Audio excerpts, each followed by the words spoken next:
그 반쪽짜리 목걸이 저희 아버지 거랑 똑같은데요. 면접장에서 들려온 낯선 청년의 한마디에 희수의 심장이 쿵 내려앉았습니다. 녹슨 반쪽짜리 목걸이. 희수 자신도 왜 차고 다니는지 모르는 그 낡은 펜던트를 처음 보는 청년이 알아본 겁니다. 30년 전 죽었다고 들었던 남편과 아들, 그리고 기억을 잃은 채 살아온 그녀. 희수는 알지 못했죠. 이 녹슨 목걸이에 반쪽이 맞춰지는 순간 자신의 인생이 송두리째 뒤흔들린다는 것을, 그리고 그 끝에서 누군가는 목숨을 걸게 될 거라는 것을요. 사연 시작 전 구독과 좋아요를 눌러주시고 어디서 듣고 계신지 댓글 남겨주시면 그곳으로 행운이 가득 깃들기를 바라겠습니다. 대한민국에서 손꼽히는 유통대기업의 심장부 서해그룹 본사 회장실에 한 여자가 있었습니다. 서희수, 올해 57살. 서해그룹의 수장이자 재계에서 철의 여인이라 불리는 그녀였습니다.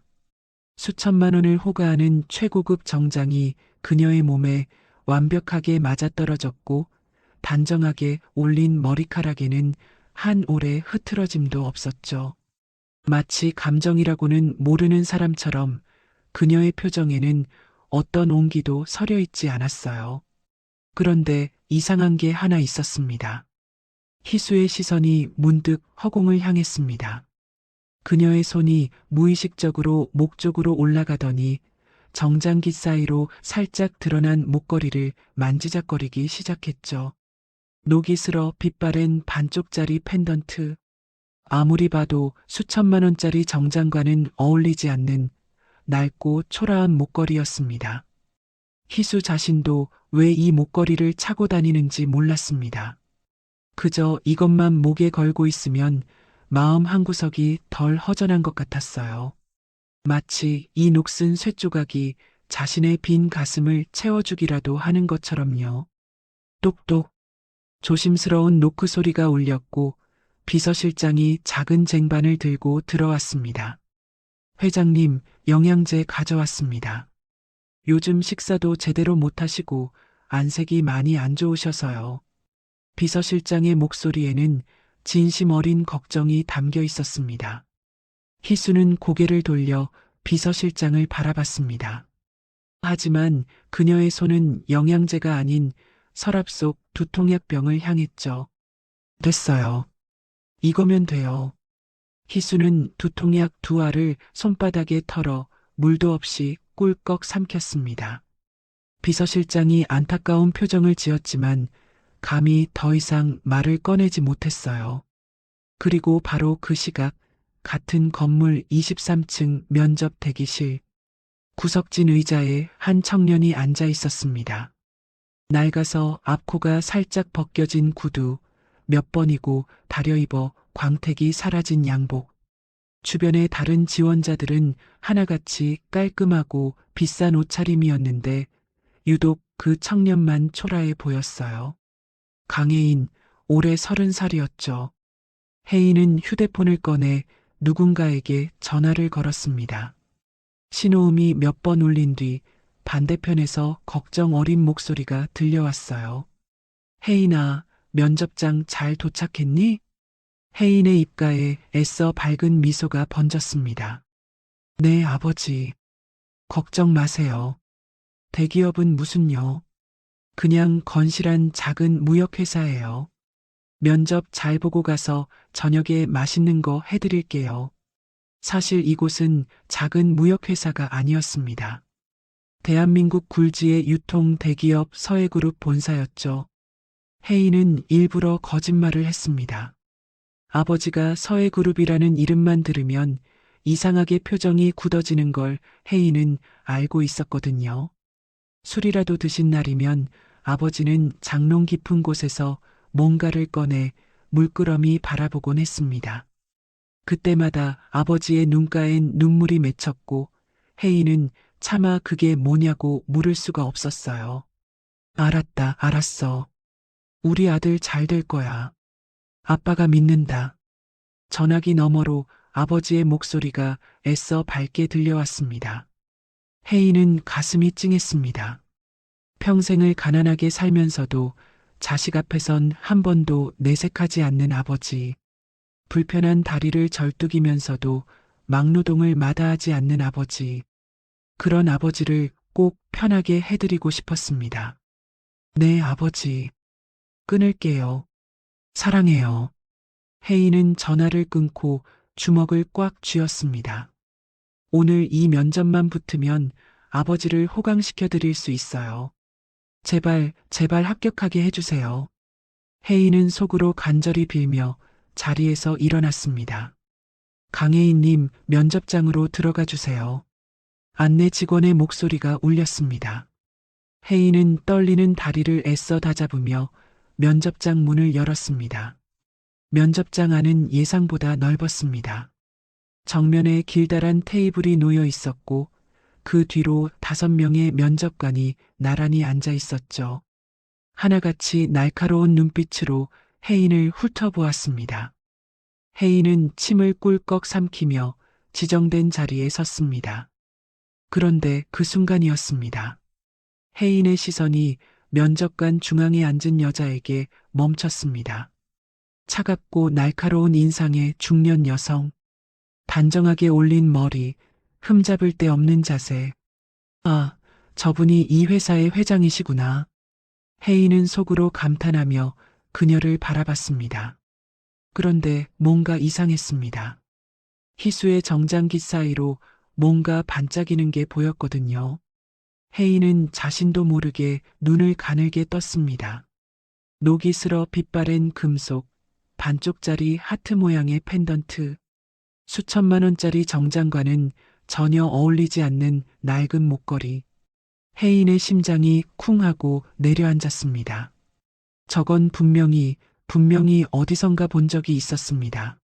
아버지가 술 드신 날이면 장롱 깊은 곳에서 꺼내 물끄러미 바라보던 바로 그것. 낡은 헝겊에 소중히 쌓여있던 반쪽짜리 목걸이. 아버지는 그걸 볼 때마다 눈물을 훔치셨죠. 저 목걸이가 왜 여기 있는 거지? 혜인의 머릿속이 하얘졌습니다. 너무 놀란 나머지 자신도 모르게 입이 벌어졌고 작은 소리가 튀어나왔습니다. 저 목걸이. 옆에 앉은 면접관이 날카롭게 헛기침을 했습니다. 혜인은 그제야 퍼뜩 정신이 들었습니다. 이런, 내가 지금 무슨 짓을 한 거지? 혜인의 얼굴이 새빨갛게 달아올랐습니다. 그는 황급히 허리를 숙이며 말했습니다. 죄송합니다. 너무 긴장해서 실수를 저질렀습니다. 정말 죄송합니다. 희수는 혜인의 돌발 행동에 살짝 미간을 찌푸렸습니다. 요즘 지원자들은 참 별난 사람이 많군. 그녀는 대수롭지 않게 여기며 손에 들린 서류로 눈을 돌렸습니다. 면접이 시작되었습니다. 자기소개를 해보세요. 첫 번째 면접관의 질문이 떨어졌습니다. 혜인은 가슴을 쓸어내리며 준비해 온 대로 대답했습니다. 목소리가 살짝 떨렸지만 최대한 차분하게 말하려고 애썼죠.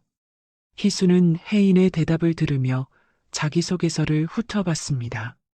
학력도 평범하고 스펙도 내세울 게 없었어요. 다른 지원자들에 비하면 한참 초라한 이력이었죠. 그런데 희수의 시선이 한 항목에서 멈췄습니다. 부친과 단둘이 생활. 묘하게 마음이 쓰였습니다. 희수는 고개를 들어 혜인을 바라봤습니다. 압박 질문이 이어졌지만 혜인은 당황하지 않고 성실하게 대답했어요. 맑고 선한 눈빛, 거짓이라고는 모를 것 같은 순수한 표정. 희수는 설명할 수 없는 감정에 사로잡혔습니다. 왜일까요? 저 청년을 어디선가 본 것 같은 기분이 들었습니다. 분명 처음 보는 얼굴인데 왠지 모르게 낯설지가 않았어요. 그리고 아까 저 청년이 중얼거린 말도 계속 머릿속에서 맴돌았죠. 면접이 끝나고 지원자들이 퇴장하기 시작했습니다. 혜인도 인사를 하고 돌아서려는데 도무지 발이 떨어지지 않았습니다. 저 목걸이의 정체를 알아야 해. 아버지가 왜 저것과 똑같은 걸 가지고 계신 건지 알아야 해. 혜인은 결심한 듯 몸을 돌렸습니다. 비서가 제지하려 했지만 혜인은 떨리는 목소리로 입을 열었습니다. 회장님, 정말 신뢰가 안 된다면 하나만 여쭤봐도 되겠습니까? 면접장 안이 조용해졌습니다. 다른 면접관들이 황당하다는 표정을 지었지만 희수는 묘하게 호기심이 일었습니다. 그녀는 느긋하게 고개를 끄덕였죠. 혜인은 조심스럽게 손가락을 들어 희수의 목걸이를 가리켰습니다. 그 목걸이 반쪽 저희 아버지가 가지고 계신 거랑 모양이 똑같아서요. 정적이 내려앉았습니다. 희수의 손에 들려있던 펜이 바닥으로 툭 떨어졌습니다.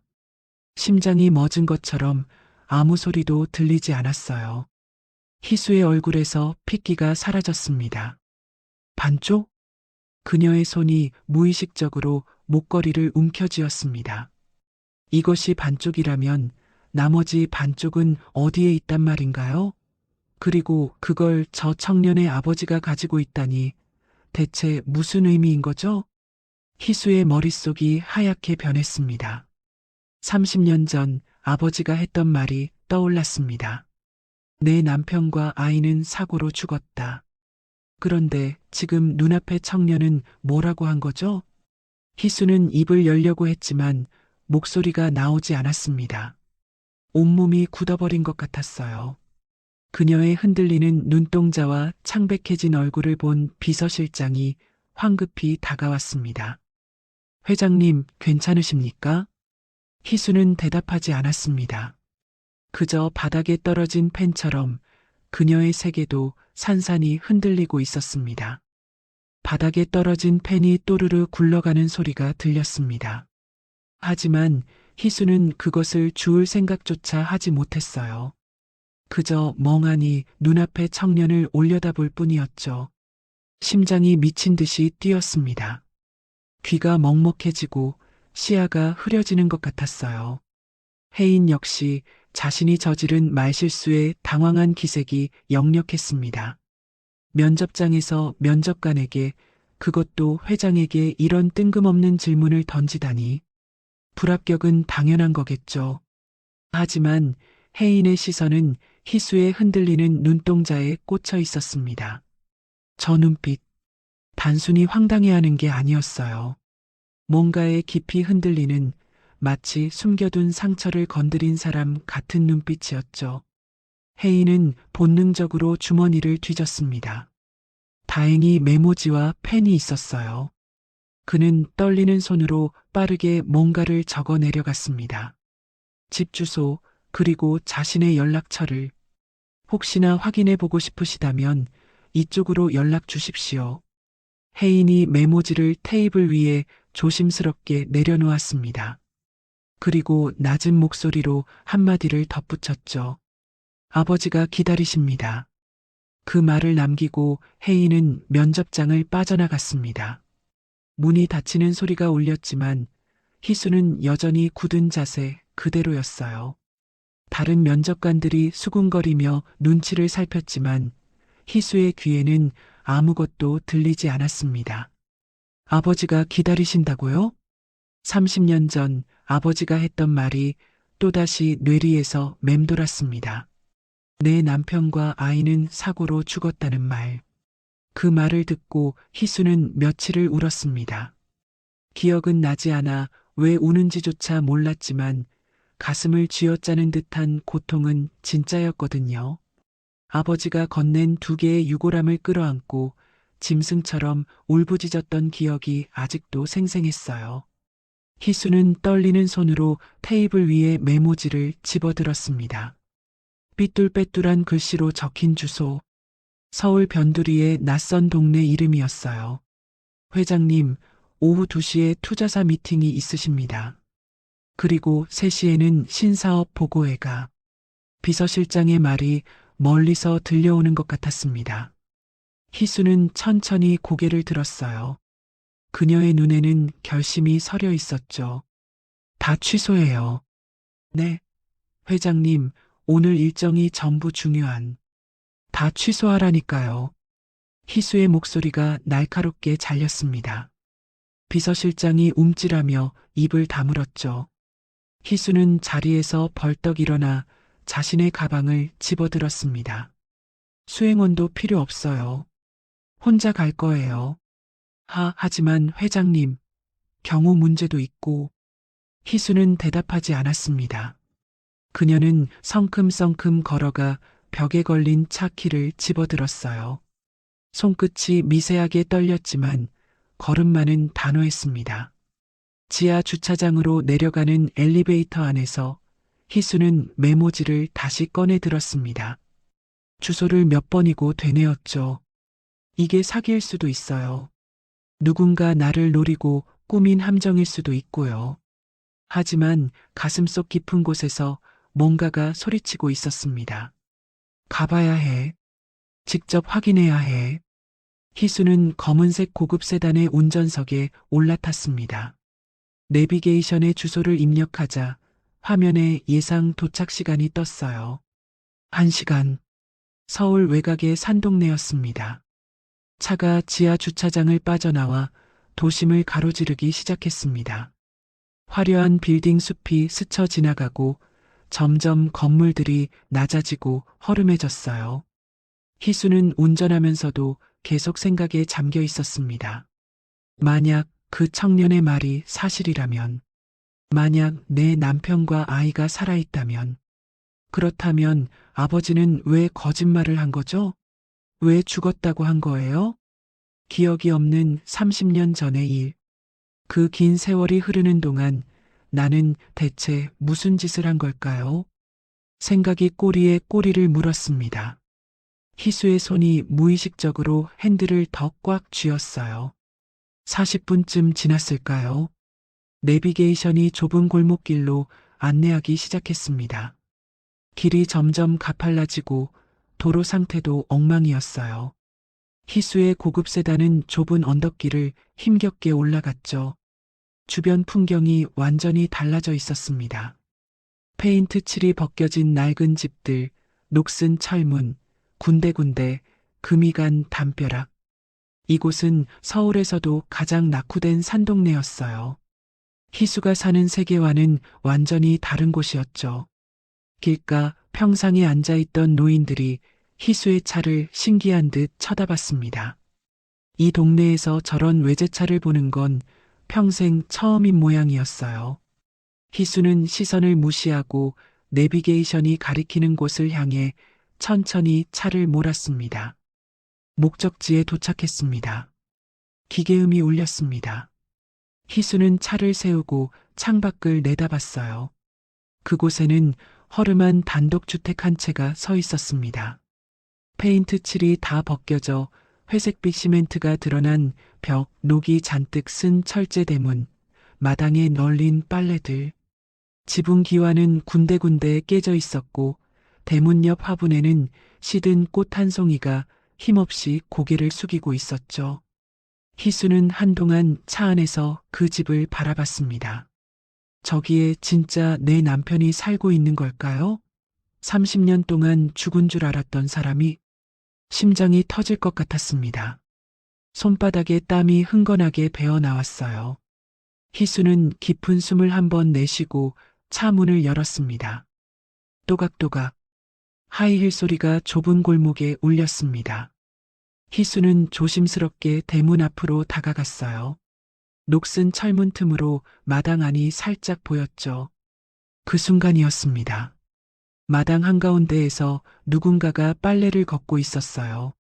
중년의 남자였습니다. 희끗희끗한 머리카락, 세월의 풍파로 깊게 팬 주름. 한쪽 다리가 조금 불편한지 절뚝이며 움직이고 있었죠. 누가 봐도 가난한 행색이었습니다. 희수는 그 뒷모습을 보는 순간 숨이 턱 막혔습니다. 왜일까요? 전혀 기억나지 않는 사람인데 눈물이 핑 돌았어요. 가슴 한구석이 뜨거워지면서 무언가 뭉클한 감정이 밀려왔죠. 이게 뭐지? 나 왜 이래? 희수는 자신도 모르게 대문에 손을 얹었습니다. 삐걱 하는 소리가 났어요. 그 소리에 남자가 동작을 멈췄습니다. 그리고 천천히 고개를 돌렸죠. 눈이 마주친 순간 남자의 동공이 지진이라도 난 듯 격렬하게 흔들렸습니다. 손에 들고 있던 빨래 바구니가 바닥으로 툭 떨어졌어요. 수건들이 흙바닥에 나뒹굴었지만 남자는 그것을 주울 생각도 못했습니다. 당신 어떻게 여기에? 쉰 목소리였습니다. 믿을 수 없다는 듯 허공에서 허우적대는 것 같은 목소리. 남자의 입술이 바들바들 떨리고 있었어요. 희수는 그 반응을 보며 확신했습니다. 이 사람은 나를 알아. 진짜 나를 알고 있어. 희수는 떨리는 손으로 대문을 열고 마당 안으로 들어섰습니다. 하이힐이 흙바닥에 박혔지만 신경 쓸 겨를이 없었어요. 그녀는 남자 앞에 멈춰서서 목이 메어 한참을 말을 잇지 못했습니다. 오늘 우리 회사 면접 지원자 중에 당신 아들이 있었어요. 겨우 그 말을 뱉어냈습니다. 남자의 눈이 더 크게 떠졌죠. 그 청년이 이 목걸이를 알아봤어요. 희수는 정장기 사이로 목걸이를 꺼내 보였습니다. 녹슨 반쪽짜리 펜던트가 햇빛에 둔탁하게 빛났어요. 아버지가 가진 거랑 똑같다고 그러더군요. 남자 안희동아의 얼굴에 복잡한 감정이 스쳐 지나갔습니다. 놀라움, 두려움, 그리고 그 밑에 깔린 깊은 슬픔 같은 것. 그는 입술을 꽉 깨물더니 아무 말 없이 몸을 돌려 방 안으로 들어갔어요. 희수는 당황해서 그 자리에 서 있었습니다. 뭐지? 도망가는 건가? 하지만 잠시 후 동아가 다시 나왔습니다. 그의 손에는 낡은 헝겊에 소중히 쌓인 무언가가 들려 있었죠. 동아가 천천히 헝겊을 펼쳤습니다. 그 안에는 목걸이 반쪽이 들어 있었어요. 희수의 것과 똑같이 녹슬고 빛바랜 반쪽짜리 펜던트. 희수의 심장이 쿵 하고 내려앉았습니다. 동아가 떨리는 손으로 자신의 펜던트를 들어 올렸어요. 희수도 무의식적으로 자신의 목걸이를 벗어들었죠. 두 사람의 손이 허공에서 마주쳤습니다. 딸깍. 두 개의 반쪽이 맞닿는 순간 경쾌한 소리와 함께 완벽한 하트 모양이 완성되었습니다. 빈틈없이 딱 맞아떨어지는 두 조각. 30년 동안 따로 떨어져 있던 두 반쪽이 마침내 하나가 된 거예요. 희수는 뒷걸음질 쳤습니다. 다리에 힘이 풀려 비틀거렸죠. 얼굴이 하얗게 질려 있었어요. 이게 왜 맞죠? 희수의 목소리가 떨렸습니다. 난 당신이 누군지 전혀 기억 안 나요. 얼굴도 모르겠고 이름도 모르겠어요. 근데 이 목걸이가 왜 딱 맞는 거예요? 동아는 아무 말도 하지 못했습니다. 그저 눈시울이 붉어진 채 희수를 바라볼 뿐이었죠. 희수의 머릿속이 빠르게 돌아갔습니다. 30년 전 사고, 기억상실, 죽었다던 남편과 아이, 그리고 눈앞에 살아있는 남자와 오늘 면접장에서 만난 청년. 퍼즐 조각들이 맞춰지려는 순간 끔찍한 가능성이 희수의 뇌리를 스쳤습니다. 설마 내가... 희수의 목소리가 갈라졌습니다. 설마 내가 당신과 아이를 버리고 도망친 건가요? 그래서 이렇게 숨어 사는 거예요? 내가 그렇게 비정한 여자였어요?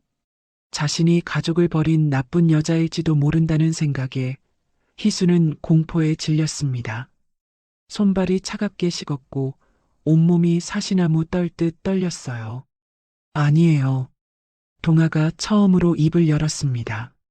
쉰 목소리였지만 그 안에는 단호함이 담겨 있었죠. 당신은 우릴 버린 적 없어요. 그 한마디에 희수의 눈에서 눈물이 툭 떨어졌습니다. 왜인지 모르게 그 말이 너무나 간절하게 들렸거든요. 동아는 떨리는 손으로 대문을 활짝 열며 희수를 안으로 안내했어요. 좁은 마당을 지나 낡은 현관문을 열자 단출한 방 하나가 나타났습니다. 금이 간 장판, 색이 바랜 벽지, 구석에 놓인 낡은 옷장. 가난의 흔적이 곳곳에 배어 있었지만 어딘가 정갈하게 정돈된 느낌이었어요. 일단 앉으세요. 서 계시면 다리 아프실 테니. 동아가 방석을 털어 희수에게 권했습니다. 희수는 멍한 표정으로 방바닥에 털썩 주저앉았어요. 하이힐을 신은 채였지만 벗을 생각도 못했죠. 그녀의 시선은 방바닥 한가운데 놓인 두 개의 목걸이에 고정되어 있었습니다. 딱 들어맞는 하트 모양. 30년 동안 따로 떨어져 있던 두 조각이 이제야 하나가 되어 있었어요. 잠깐만 기다리세요. 동아가 부엌으로 들어갔습니다. 잠시 후 그릇 부딪히는 소리가 들리더니 김이 모락모락 나는 찻잔을 들고 돌아왔어요. 둥글레 차예요. 일단 좀 드세요. 얼굴이 너무 창백하시네. 동아가 조심스럽게 찻잔을 희수 앞에 내려놓았습니다. 희수는 기계적으로 잔을 받아들었어요. 따뜻한 온기가 차가운 손끝으로 전해졌죠. 하지만 차를 마실 여유 따위는 없었습니다. 설명해 주세요. 희수가 낮은 목소리로 말했습니다. 눈은 여전히 목걸이를 향해 있었어요. 30년 전에 무슨 일이 있었던 건지, 왜 내 아버지는 당신들이 죽었다고 했는지, 전부 다 말해주세요. 동아는 희수의 맞은편에 천천히 앉았습니다. 그의 얼굴에 깊은 그림자가 드리워졌어요. 30년 동안 가슴속에 묻어두었던 이야기를 꺼내려니 입이 쉽게 떨어지지 않는 모양이었죠. 어디서부터 말해야 할지 모르겠네요. 동아가 쓴웃음을 지었습니다. 그럼 처음부터요. 우리가 어떻게 만났는지부터. 희수의 목소리는 단호했습니다. 동아는 고개를 끄덕이고 천천히 입을 열었어요. 33년 정도 됐을 거예요. 당신은 서해그룹 회장의 외동딸이었고 저는 그 회사 말단 직원이었어요. 하늘과 땅 차이였죠. 동아의 눈이 아득히 먼 곳을 바라봤습니다. 그런데 당신이 먼저 다가왔어요. 구내식당에서 혼자 밥 먹는 저한테 말을 걸더군요. 옆자리 비었냐고. 그게 시작이었습니다. 희수는 아무 말 없이 듣고 있었어요. 전혀 기억나지 않는 이야기였지만 가슴 한구석이 묘하게 뜨거워졌죠. 연애는 비밀리에 했습니다. 회장님 딸이 말단 직원이랑 사귄다는 게 알려지면 큰일 날 테니까요. 그렇게 1년쯤 만나다가 당신이 임신을 했어요. 동아의 목소리가 떨렸습니다. 저는 겁이 났습니다. 이 사실이 알려지면 어떻게 되나. 하지만 당신은 오히려 웃더군요. 이 아이 낳고 싶다고.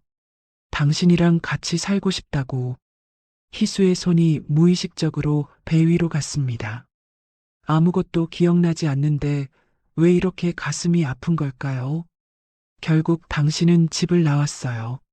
서해그룹 회장의 딸이라는 모든 걸 버리고 저랑 살겠다고 빈손으로 뛰쳐나온 겁니다. 동아가 주먹을 꽉 쥐었습니다. 우리는 변두리 달동네 단칸방에서 신혼생활을 시작했어요. 가진 건 아무것도 없었지만 그래도 행복했습니다. 당신은 매일 웃었고 저는 그 웃음 하나로 버텼어요. 동아의 눈가가 붉어졌습니다. 그리고 혜인이가 태어났습니다. 세상에서 가장 예쁜 아이였어요. 당신은 그 애를 안고 매일 노래를 불러줬죠. 우리 혜인아, 엄마가 지켜줄게. 그렇게요. 희수의 눈에서 눈물이 툭 떨어졌습니다. 기억은 없는데 눈물이 났어요. 마치 몸이 기억하고 있는 것처럼. 그런데 행복은 오래가지 않았습니다. 동아의 표정이 굳어졌습니다. 혜인이가 태어나고 석 달쯤 됐을 때였어요. 비가 억수같이 쏟아지던 밤이었죠. 동아의 목소리가 낮아졌습니다. 마치 그날 밤으로 돌아간 것처럼 그의 눈동자가 어둡게 가라앉았어요. 검은 양복을 입은 사내들이 우리 집 문을 부수고 들이닥쳤습니다. 회장님이 보낸 사람들이었어요. 희수의 숨이 멎는 것 같았습니다. 회장님 명령이다. 따님은 모셔가고 저놈이랑 핏덩이는 당장 떼어놔. 동아가 그때의 고함 소리를 흉내냈습니다. 30년이 지났는데도 그 목소리가 아직도 귓가에 생생한 모양이었어요. 사내들이 당신을 끌어냈습니다.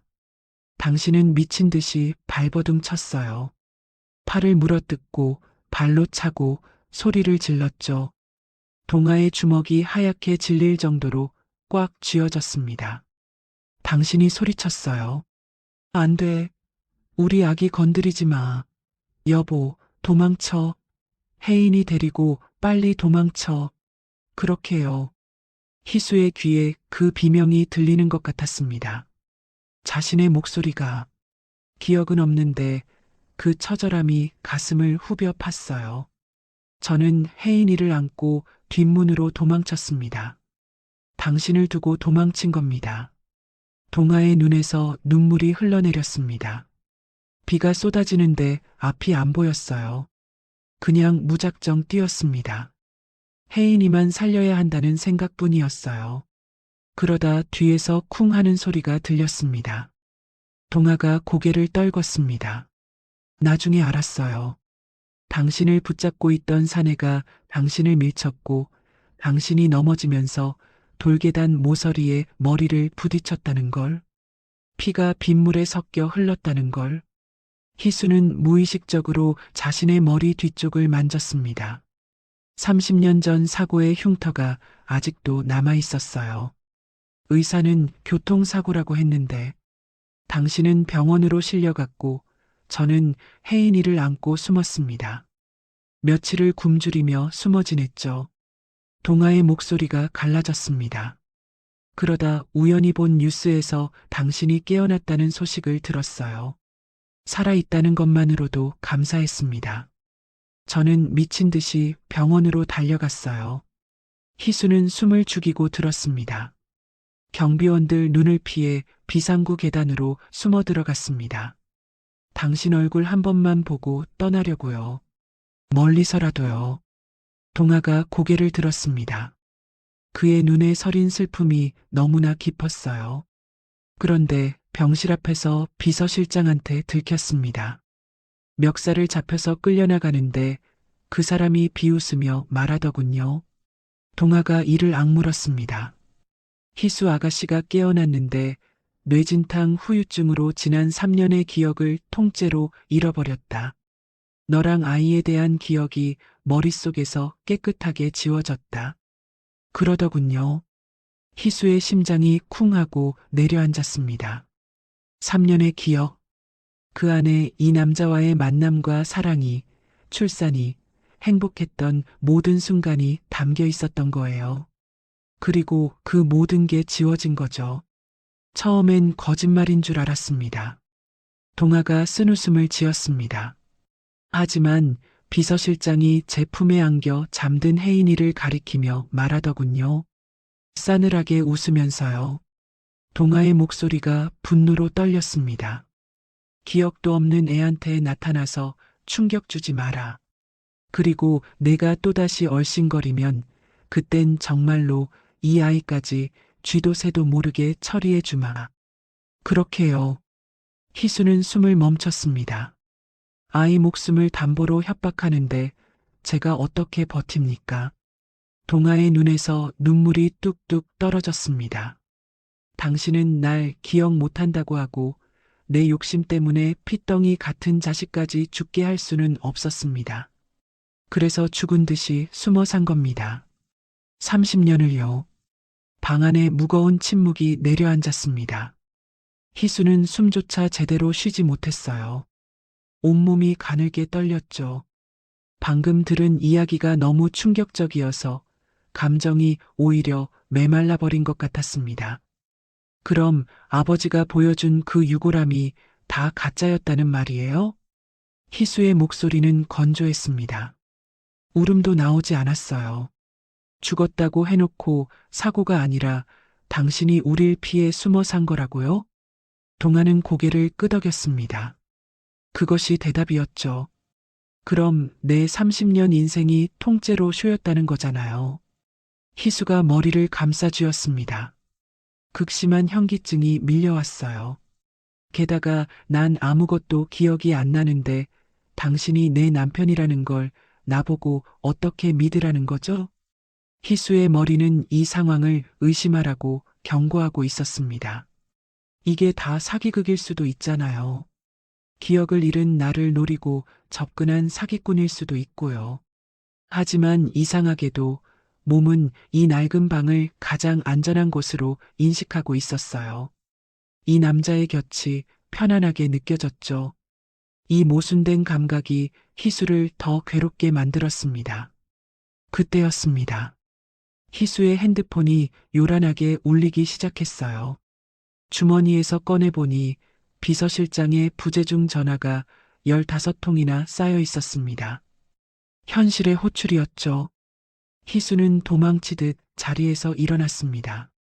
가봐야겠어요. 목소리가 떨렸습니다. 머리가 너무 복잡해서 터질 것 같아요. 오늘은 이만. 희수는 비틀거리는 걸음으로 현관을 향했습니다.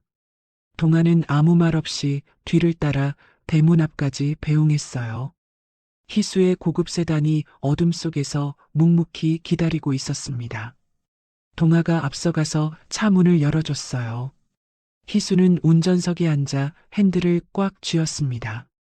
손이 여전히 떨리고 있었죠. 회장님, 동아가 부드럽게 불렀습니다. 희수가 고개를 들어 그를 바라봤어요. 기억해내려고 너무 애쓰지 마요. 머리만 더 아픕니다. 동아의 목소리는 따뜻했습니다. 당신 탓 아니니까 괴로워하지도 말고요. 희수의 눈이 흔들렸습니다. 이 남자는 왜 자기를 원망하지 않는 걸까요? 30년을 숨어 살게 만든 게 결국 자기 때문인데. 하지만 우릴 아주 잊지는 말아주십시오. 동아가 말을 이었습니다. 기억나지 않는 30년은 그냥 묻어둡시다. 대신 동아가 희수를 똑바로 바라봤습니다. 그의 눈에는 조심스러움과 확신이 함께 담겨 있었어요. 오늘을 우리가 다시 만난 첫날로 치는 겁니다. 희수는 그 말의 의미를 이해하지 못해 눈을 껌뻑였습니다. 동아가 투박한 손을 내밀었어요. 제 이름은 강동아입니다. 동아가 씩 웃었습니다. 주름진 얼굴이었지만 그 미소는 묘하게 따뜻했어요. 남편이라는 말이 아직 무거우시면 그냥 친구부터 어떻습니까? 제가 꽤 괜찮은 놈이니 속는 셈 치고 저랑 한번 잘 지내보시죠. 희수는 멍하니 그 손을 바라봤습니다. 혼란스러운 머릿속에서 그 제안만이 유일하게 선명하게 들렸어요. 남편이 아닌 친구, 과거가 아닌 오늘, 기억이 아닌 새로운 시작. 희수의 심장이 쿵쾅쿵쾅 뛰었습니다. 그녀는 아무 말도 하지 못한 채 그저 동아를 바라볼 뿐이었어요.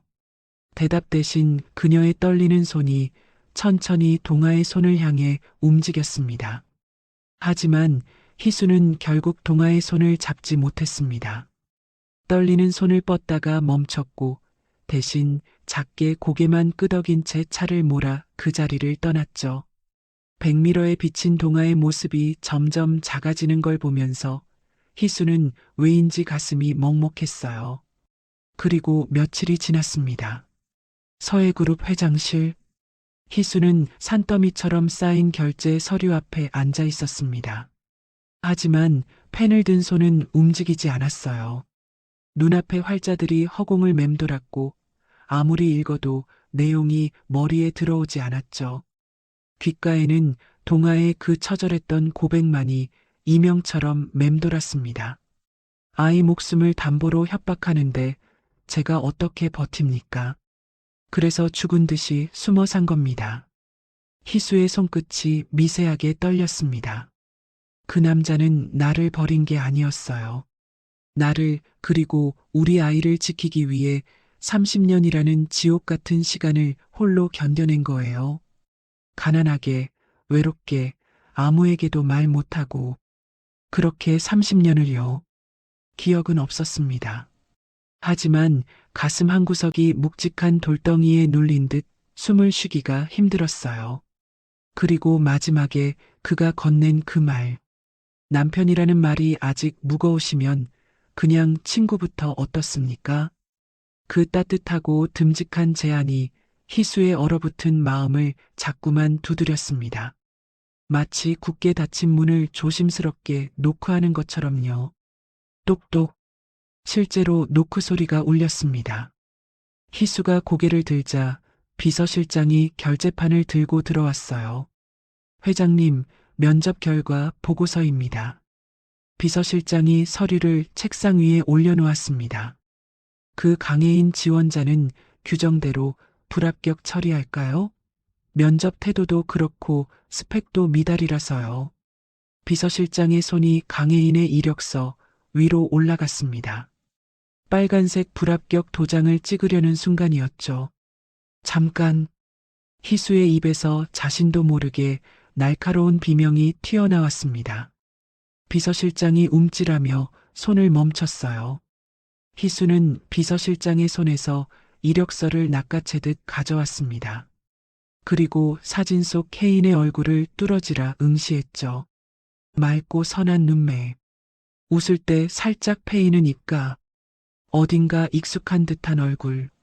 사진을 보는 순간 동화에 울먹이던 목소리가 뇌리에 겹쳐졌습니다. 제 목숨보다 소중하게 지킨 아이입니다.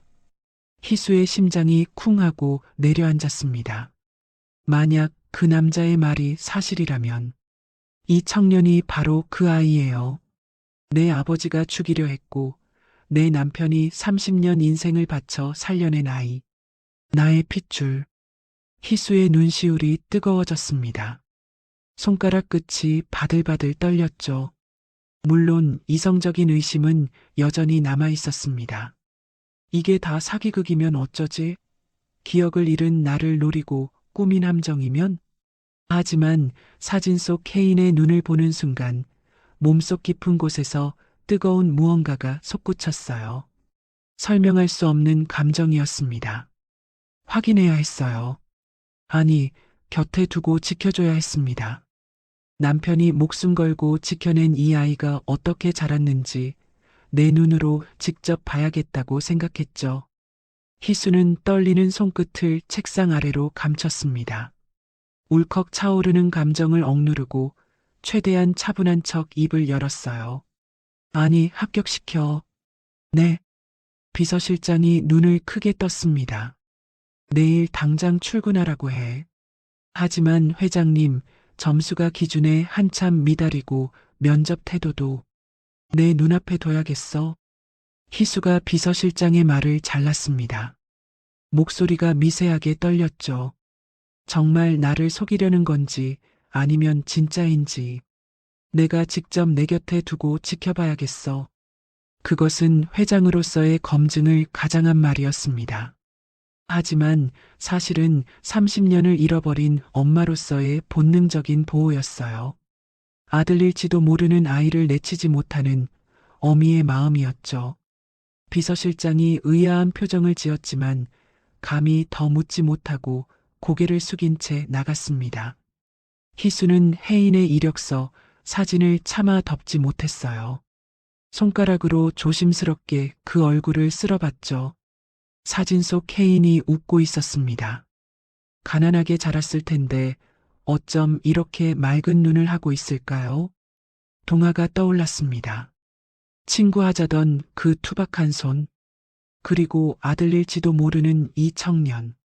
도저히 외면할 수 없는 두 남자의 존재가 차갑게 식어있던 희수의 삶을 송두리째 흔들기 시작했습니다. 며칠 뒤 희수는 결국 다시 그 산동네를 찾아갔습니다. 이번에도 수행비서 없이 혼자였어요. 핸들을 꽉 쥔 손이 떨렸지만 발길은 저절로 그곳을 향했죠. 낡은 골목길을 지나 동아의 집 앞에 도착했을 때 희수는 차에서 내리지 못하고 한참을 망설였습니다. 대문 앞을 서성이며 초인종을 누를까 말까 고민했죠. 그때 대문이 삐걱 열렸습니다. 동아가 나오고 있었어요. 낡은 장바구니를 들고 어딘가 가려던 참이었죠. 서성이는 희수를 발견한 동안은 놀란 기색 없이 마치 올 줄 알았다는 듯 환하게 웃었습니다. 오셨습니까, 친구분? 그 한마디에 희수의 긴장이 스르르 풀렸어요. 마침 장 보러 가려던 참인데 같이 가시겠습니까? 동아가 대문 앞에 세워진 희수의 고급 세단을 바라봤습니다. 그리고 난처한 듯 머리를 극적였어요. 근데 가려는 시장 골목이 좁고 복잡해서 그 차로는 들어가기 힘듭니다. 차는 여기 두고 저랑 버스 타고 다녀오시죠. 동아가 씩 웃었습니다. 옛날처럼요. 옛날처럼. 그 말이 묘하게 가슴을 울렸습니다. 희수는 잠시 망설이다가 고개를 끄덕였어요. 화려한 회장님의 차는 낡은 담벼락 아래 남겨두고 두 사람은 나란히 걸음을 옮겼습니다. 좁은 골목길을 빠져나와 버스 정류장까지 걷는 동안 희수는 왠지 모르게 마음이 편안해졌어요. 버스를 타고 도착한 곳은 시끌벅적한 재래시장이었습니다. 여기가 어딘데요? 희수가 주위를 둘러보며 물었습니다. 좁은 골목 양쪽으로 노점들이 빼곡하게 늘어서 있었어요. 생선 비린내, 과일 향기, 튀김 냄새가 뒤섞여 코를 찔렀죠. 고급 레스토랑만 다니던 희수에게는 낯선 풍경이었습니다. 30년 전에 우리가 자주 오던 시장이에요. 동아가 대답했습니다. 신혼 때 여기서 장 보고 골목 끝 호떡집에서 간식 사 먹고 그랬죠. 기억 안 나시겠지만요. 희수는 아무 말 없이 주위를 둘러봤습니다. 전혀 기억나지 않았어요. 하지만 이상하게도 이 시끌벅적한 분위기가 싫지 않았습니다. 동아가 희수를 이끌며 시장 안을 걸었습니다. 희수의 고급 정장은 주변과 완전히 이질적이었어요. 지나가던 상인들이 신기한 듯 쳐다봤죠. 하지만 동아는 전혀 개의치 않고 희수를 리드했습니다. 여기 파가 싸요. 이거 2단 주세요. 아저씨, 두부 한 모 주시고요. 동아가 능숙하게 장을 봤습니다. 희수는 그 뒤를 따라다니며 신기한 듯 구경했어요. 회장이 된 이후로 직접 장을 본 적이 없었거든요. 모든 건 비서나 가정부가 처리했으니까요. 시장 한쪽에 호떡 파는 노점이 있었습니다. 동아가 그 앞에 멈춰 섰어요. 아저씨, 호떡 2개 주세요. 동아가 각 구운 호떡 2개를 받아들었습니다. 김이 모락모락 나는 뜨거운 호떡이었죠. 동아는 행여나 희수의 손이 데일까봐 종이컵 2개를 겹쳐 끼운 뒤 호호 불어서 건넸습니다. 드셔보세요. 여기 호떡이 옛날부터 맛있었어요. 희수는 낯선 간식을 받아들고 잠시 주저했습니다. 저는 단 거 별로 안 좋아하는데. 그렇게 말하면서도 희수는 동아가 건넨 호떡을 한 입 조심스럽게 베어 물었습니다. 그 순간이었어요. 입안 가득 퍼지는 달콤하고 고소한 맛이 혀끝을 자극했습니다. 따뜻한 꿀물이 흘러내리고 바삭한 껍질이 씹히는 그 감촉. 그 순간 희수의 뇌리에 무언가가 번쩍 스쳤어요. 알 수 없는 행복한 감각이었습니다. 기억은 나지 않았어요. 하지만 이 맛을, 이 느낌을 몸이 기억하고 있었습니다. 마치 잊고 있던 꿈을 다시 꾸는 것처럼 가슴 깊은 곳에서 따뜻한 무언가가 피어올랐죠. 희수는 자신도 모르게 아이처럼 환한 미소를 지었습니다. 맛있죠? 동아가 웃으며 물었습니다. 희수는 대답 대신 고개만 끄덕였어요. 입가에 묻은 꿀물을 닦으며 또 한 입 베어 물었죠. 지나가던 시장 상인 아주머니가 두 사람을 보며 말했습니다. 아이고, 부부 금실이 좋네. 남편이 아주 애처가야. 희수의 얼굴이 붉게 달아올랐습니다. 부부라니요. 우리가요? 하지만 부정하는 말이 나오지 않았어요. 오히려 그 말이 싫지 않아서 수줍게 고개를 숙였죠. 동아도 멋쩍게 웃으며 손을 내저었습니다. 아이고, 뭐려. 하지만 그의 눈가가 붉어진 걸 희수는 보지 못했어요. 장을 다 보고 돌아오는 길이었습니다. 퇴근 시간과 겹친 버스는 콩나물시루처럼 빽빽했어요. 사람들이 서로 밀치고 부딪히며 안으로 들어왔죠. 희수는 태어나서 처음으로 10,000원 버스를 타봤습니다. 평소라면 기사가 운전하는 고급 세단 뒷좌석에 앉아 있었을 텐데 지금은 손잡이도 못 잡고 사람들 사이에 끼어 있었어요. 버스가 급정거했습니다. 아! 희수가 중심을 잃고 앞으로 쏠렸어요. 하이힐을 신은 발이 휘청거렸죠. 그 순간 단단한 팔이 희수의 허리를 감싸 안았습니다. 조심해요. 동하였습니다. 그가 재빨리 희수를 자신의 품 쪽으로 끌어당겨 보호한 거예요. 꽉 잡으세요. 희수의 등 뒤로 동하의 단단한 가슴이 닿았습니다. 그의 품에 안긴 것 같은 자세였죠. 희수는 얼굴이 화끈거렸어요.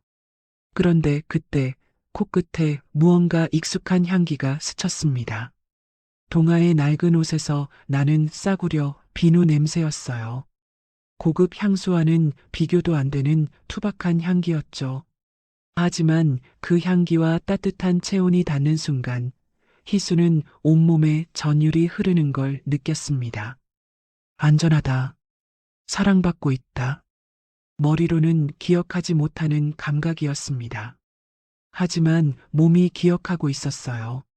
30년의 세월도 지우지 못한 몸에 각인된 사랑의 기억. 이 품이, 이 온기가, 이 향기가 자신에게 가장 편안한 곳이라는 걸 희수는 본능적으로 알고 있었습니다. 희수는 눈을 질끈 감았어요. 심장이 미친 듯이 뛰었죠. 버스가 멈추고 사람들이 내리기 시작했습니다. 동아가 조심스럽게 희수를 놓아줬어요. 괜찮으세요? 네, 괜찮아요. 희수가 고개를 돌렸습니다.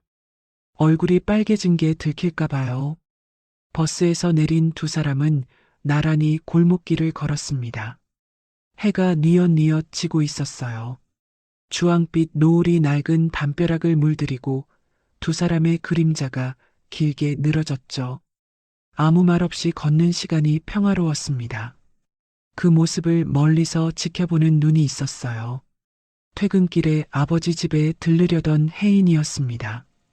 골목 어귀에서 걸음을 멈춘 혜인은 아버지와 회장님이 나란히 걸어오는 모습을 봤죠.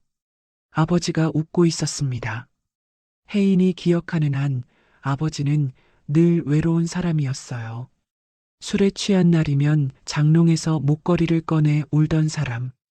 아들에게는 괜찮다고 행복하다고 말하면서도 눈가에 항상 그늘이 서려 있던 사람. 그런 아버지가 지금 환하게 웃고 있었습니다.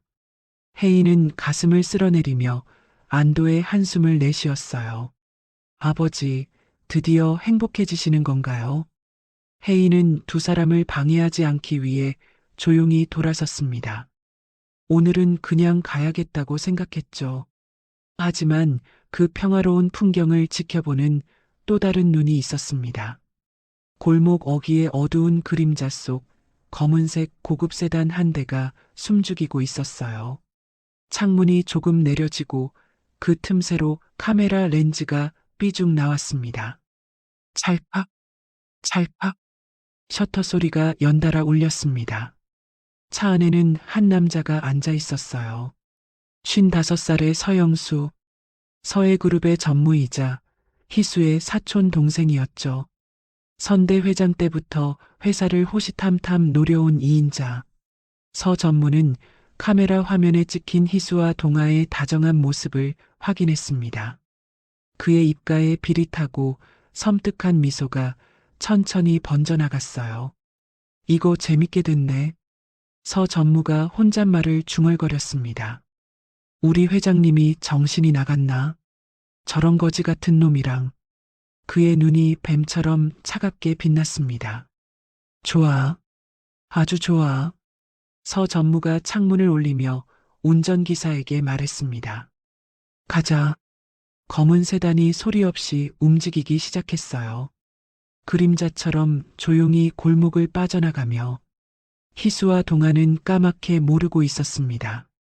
자신들의 작은 행복 뒤에 검은 그림자가 드리워지고 있다는 것을. 서전무의 검은 세단이 골목을 빠져나간 뒤 어둠이 내려앉았습니다. 그리고 며칠이 지났어요. 서해그룹 본사 건물 안에서는 이상한 소문이 퍼지기 시작했습니다. 엘리베이터 안, 휴게실, 화장실 앞, 직원들이 모이는 곳마다 수군거리는 소리가 들렸죠. 야, 너 들었어? 회장님 말이야. 요즘 이상하지 않아? 낡은 동네에 밤마다 간다던데. 맞아. 무슨 젊은 남자랑 바람이 났다는 소문도 있고. 에이, 설마. 우리 회장님이 그럴 리가. 근데 이상한 건 사실이잖아. 요즘 미팅도 막 취소하고 얼굴도 많이 안 좋아 보이고. 혹시 치매 초기 아니야? 직원들의 입에서 입으로 소문이 퍼져나갔습니다. 처음에는 조심스러운 속삭임이었지만 점점 대담해졌죠. 회장실 앞을 지나는 직원들의 눈빛이 달라졌어요. 존경 대신 의심이, 신뢰 대신 호기심이 서려 있었습니다. 이 모든 소문의 근원지는 한 사람이었어요. 서영수 전무. 서 전무는 그날 찍은 사진들을 교묘하게 이용했습니다. 직접 퍼뜨리지 않고 자신의 신복들을 통해 은밀하게 흘렸죠. 마치 자연스럽게 퍼진 것처럼 보이도록요. 임원회의 시간이었습니다. 다음 안건으로 넘어가겠습니다. 신규 물류센터 투자건에 대해. 희수가 회의를 진행하려는데 서 전무가 손을 들었어요. 회장님, 잠시 말씀드려도 될까요? 뭔데요? 요즘 회장님 건강이 많이 안 좋아 보이셔서요. 혹시 무리하시는 건 아닌지 걱정이 됩니다. 서 전무의 말투는 정중했지만 그 안에는 날이 서 있었어요. 다른 임원분들도 다 걱정하고 계시더라고요. 최근 중요한 미팅들을 자주 취소하시고 갑자기 일정을 바꾸시는 일이 많아져서요. 회의실 안이 술렁였습니다. 다른 임원들이 서로 눈치를 보며 고개를 끄덕였죠. 회장님의 판단력에 의문을 제기하는 건 아닙니다만 혹시 건강검진이라도 한번 받아보시는 게 어떨까요? 희수의 눈이 차갑게 빛났습니다. 서 전무, 내 건강 걱정은 고맙지만 그건 내가 알아서 할 일이에요. 다른 안건 있으면 말해요. 네, 알겠습니다. 서 전무가 공손하게 고개를 숙였습니다. 하지만 그의 입꼬리가 살짝 올라간 걸 아무도 눈치채지 못했어요. 이렇게 서 전무는 조금씩 교묘하게 희수를 고립시켜 나갔습니다. 한편 이런 험악한 회사 분위기를 전혀 모르는 사람이 있었어요. 동아였습니다. 그는 좁은 부엌에서 분주하게 움직이고 있었어요. 도마 위에서 칼질 소리가 경쾌하게 울렸죠. 파를 썰고 계란을 풀고 김치를 볶았습니다. 동아의 머릿속에는 며칠 전 시장에서의 기억이 떠나지 않았어요. 버스 안에서 급정거할 때 품에 안았던 희수의 몸. 그 감촉이 며칠 내내 잊히지 않았습니다. 생각보다 훨씬 야위고 앙상했거든요. 뼈가 손에 잡힐 정도였어요. 동아는 한숨을 내쉬었습니다. 대한민국 최고 부자면 뭐해.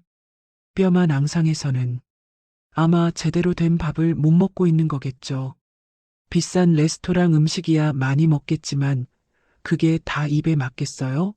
남들이 해주는 밥이 정성이 담겨 있겠어요? 30년 전이 떠올랐습니다. 가난했던 신혼 시절. 그때 동아가 끓여주던 김치찌개 하나면 희수는 세상을 다 가진 듯 행복해 했어요. 맛있다고, 이렇게 맛있는 건 처음이라고 웃던 그 얼굴. 동아의 가슴이 아렸습니다. 그래, 내가 밥이라도 해줘야지. 동아는 정성스럽게 도시락을 쌌습니다. 희수가 좋아했던 계란말이 노릇노릇하게 부쳐서 한쪽에 가지런히 담았어요. 볶음김치도 꾹꾹 눌러 담았죠. 흰 쌀밥 위에는 검은 깨를 살짝 뿌렸습니다. 보약이라도 해먹이는 심정이었어요. 도시락을 낡은 보자기에 싸서 들고 동아는 집을 나섰습니다. 버스를 타고 서해그룹 본사까지 가는데 1시간 반이 걸렸어요. 불편한 다리로 버스에서 내려 절뚝이며 본사 건물 앞에 도착했습니다. 거대한 유리 건물이 하늘을 찔렀습니다. 동아는 고개를 한참 젖혀야 꼭대기가 보였어요.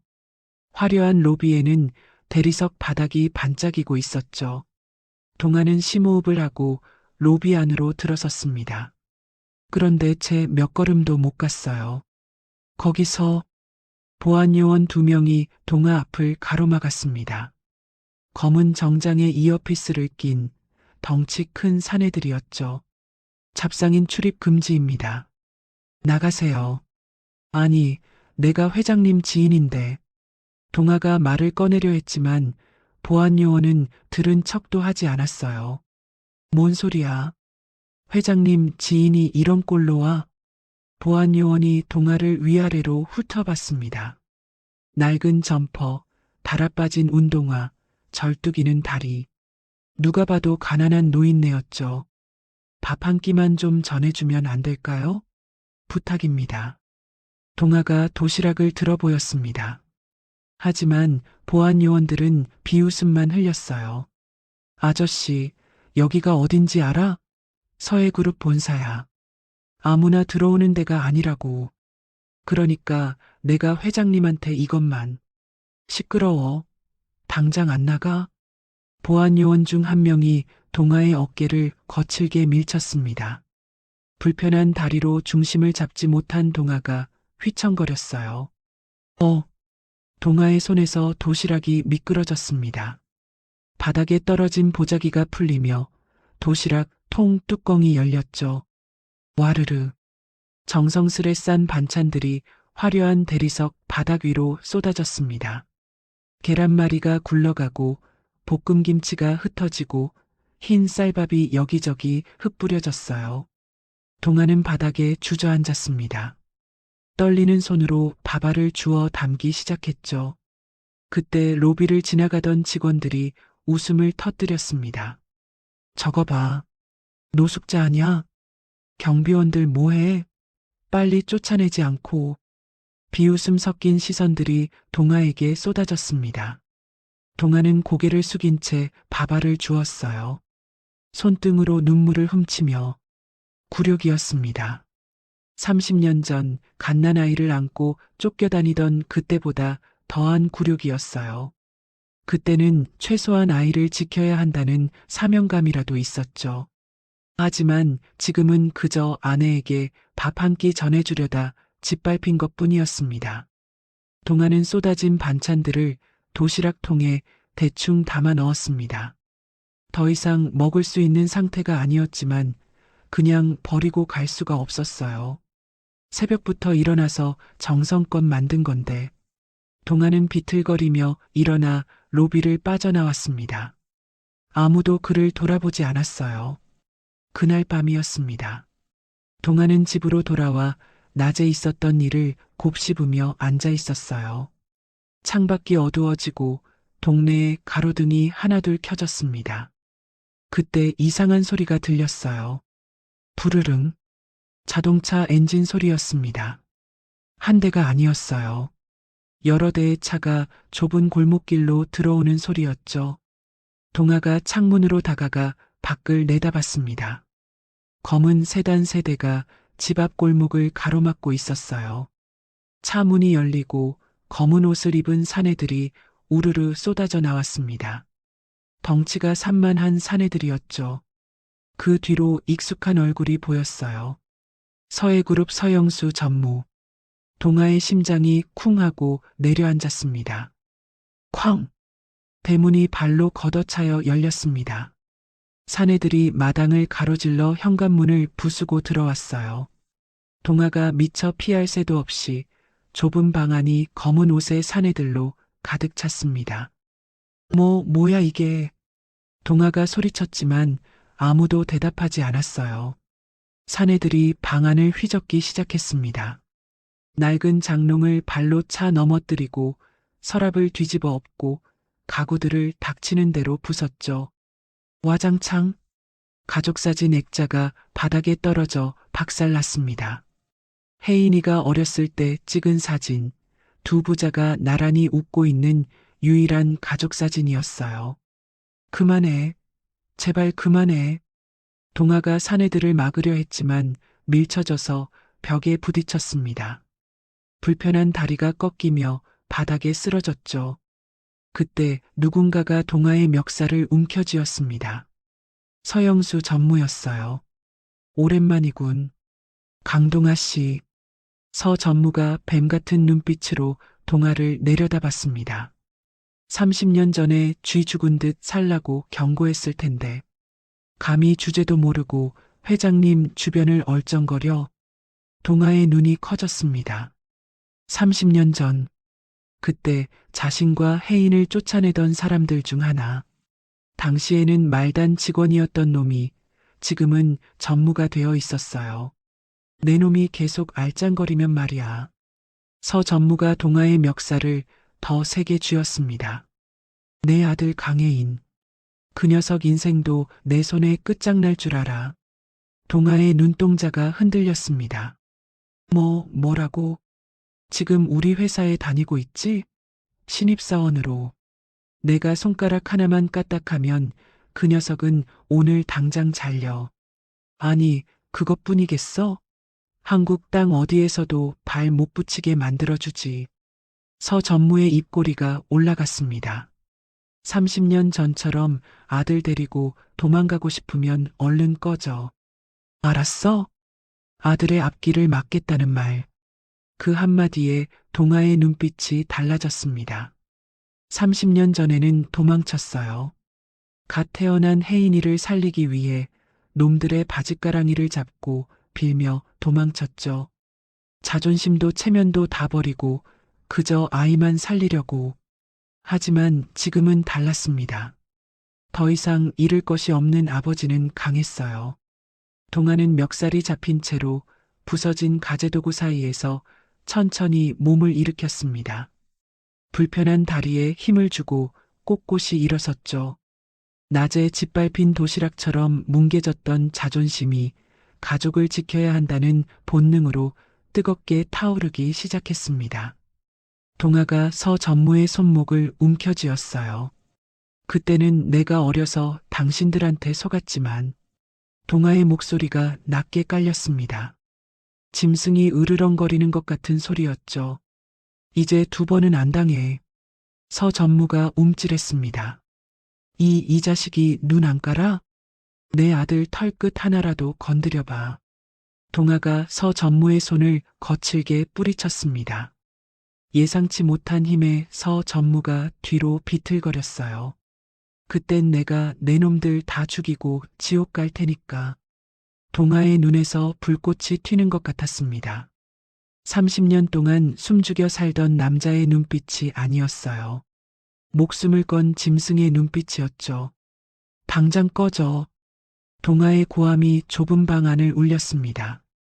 평생을 겁쟁이처럼 숨죽여 살던 남자가 뿜어내는 서슬 퍼런 살기. 산전수전 다 겪은 깡패들조차 움찔하며 뒷걸음질 쳤어요. 서 전무 역시 예상치 못한 반격에 당황했습니다. 헛기침을 하며 옷매무새를 다듬었죠. 미친 노인네가. 서 전무가 뒤로 물러서며 중얼거렸습니다. 두고 보자. 후회하게 만들어주지. 서 전무가 사내들에게 눈짓했습니다. 검은 옷의 사내들이 우르르 빠져나갔어요. 차 문이 닫히고 엔진 소리가 멀어져 갔습니다. 고요해졌습니다. 난장판이 된 방 안에 동아만 홀로 남았어요. 동아는 천천히 바닥에 주저앉았습니다. 온몸에서 힘이 빠져나갔어요. 방금 전의 기세는 온데간데없고 떨리는 손만 남았죠. 바닥에 박살난 가족사진 액자가 눈에 들어왔습니다. 동아가 그것을 집어들었어요. 유리 조각에 손이 베었지만 신경 쓰지 않았습니다. 사진 속에서 어린 혜인이가 웃고 있었어요. 그 옆에서 동아도 웃고 있었죠. 동아의 눈에서 굵은 눈물이 뚝뚝 떨어졌습니다. 미안하다, 혜인아. 동아가 깨진 사진을 품에 안았습니다. 아빠가 못나서 내가 고생이다. 미안해. 눈물이 멈추지 않았어요. 근데 이제 더는 안 당해. 다시는 안 뺏겨. 동아가 사진을 꽉 껴안으며 이를 악물었습니다. 너도 희수도 다시는 아무한테도 안 뺏긴다. 다시는 가족을 뺏기지 않겠다는 가장의 다짐이 낡은 방 안을 가득 채웠습니다. 동아의 집이 난장판이 된 그날 밤, 서 전무는 서재에 앉아 깊은 생각에 빠졌습니다. 동아를 협박한 것은 통하지 않은 듯 했죠. 저 노인네가 얼마나 버틸지 모르고 무엇보다 희수와 혜인의 관계가 더 깊어지기 전에 완전히 끊어내야 했어요. 그래, 뿌리를 뽑아야 해. 서 전무의 머릿속에서 치밀한 계획이 만들어지기 시작했습니다. 며칠 뒤 서 전무는 한 남자를 은밀히 불러냈어요. 서해그룹 보안팀장 박 씨였습니다. 박 팀장은 도박 빚에 시달리고 있었죠. 사채업자들에게 쫓기는 신세였고 월급만으로는 도저히 빚을 갚을 수 없는 상황이었어요. 서 전무는 그 약점을 알고 있었습니다. 박 팀장, 요즘 힘들지? 서 전무가 두툼한 봉투를 테이블 위에 올려놓았습니다. 박 팀장의 눈이 휘둥그레졌어요. 이건 자네 빚이 얼마라고 했지? 이 정도면 다 갚고도 남을 거야. 박 팀장이 침을 꿀꺽 삼켰습니다.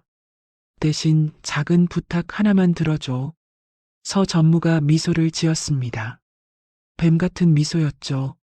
강혜인이라는 신입사원 알지? 그 녀석 가방에 이걸 넣어줘. 서 전무가 작은 봉지를 내밀었습니다. 안에는 USB 하나와 현금 다발이 들어 있었어요. 이게 뭡니까? 회사 기밀이 담긴 USB하고 출처 불명의 돈이야. 나머지는 내가 알아서 할 테니까 자네는 그냥 가방에 넣어주기만 하면 돼. 박 팀장의 얼굴이 창백해졌습니다. 하지만 테이블 위에 돈봉투가 계속 눈에 밟혔죠. 선택해.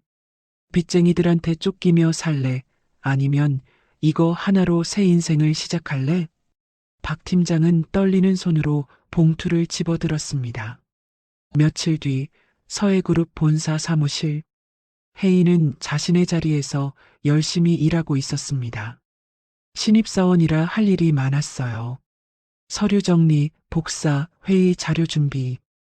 허드렛 일이 대부분이었지만 혜인은 불평 한마디 없이 성실하게 해냈죠. 강혜인 씨, 이 서류 회장님 결제 받아와. 선배가 두꺼운 서류 뭉치를 건넸습니다. 네, 알겠습니다. 혜인은 서류를 받아들고 자리에서 일어났어요. 가방은 자리에 두고 서류만 들고 회장실로 향했습니다. 혜인이 자리를 비운 사이 박 팀장이 주위를 두리번거리며 혜인의 자리로 다가왔습니다. 손에는 작은 봉지가 들려 있었죠. 심장이 미친 듯이 뛰었어요. 손이 떨렸습니다. 빨리 끝내자. 박 팀장은 혜인의 낡은 가방을 열었습니다. 그리고 봉지 안에 있던 USB와 현금 다발을 가방 깊숙한 곳에 밀어 넣었죠. 지퍼를 닫고 아무 일도 없었다는 듯 자리를 떴습니다. 30분쯤 지났을까요? 혜인이 결제를 마치고 돌아왔습니다. 자리에 앉아 다시 일을 시작하려는데 갑자기 사무실 문이 벌컥 열렸어요. 감사팀입니다. 검은 정장을 입은 남자들이 우르르 들어왔습니다. 선두에 선 남자가 큰 소리로 외쳤죠. 강혜인 사원, 잠시 검문 있겠습니다. 혜인의 얼굴에 당혹감이 떠올랐습니다. 네, 저요? 무슨 일이신데요? 가방 좀 봅시다. 감사팀 직원이 혜인의 책상으로 다가왔습니다. 혜인이 미처 막을 새도 없이 그의 낡은 가방이 책상 위로 올려졌어요. 잠깐만요, 이게 무슨... 지퍼가 열렸습니다. 그리고 가방이 뒤집혔죠.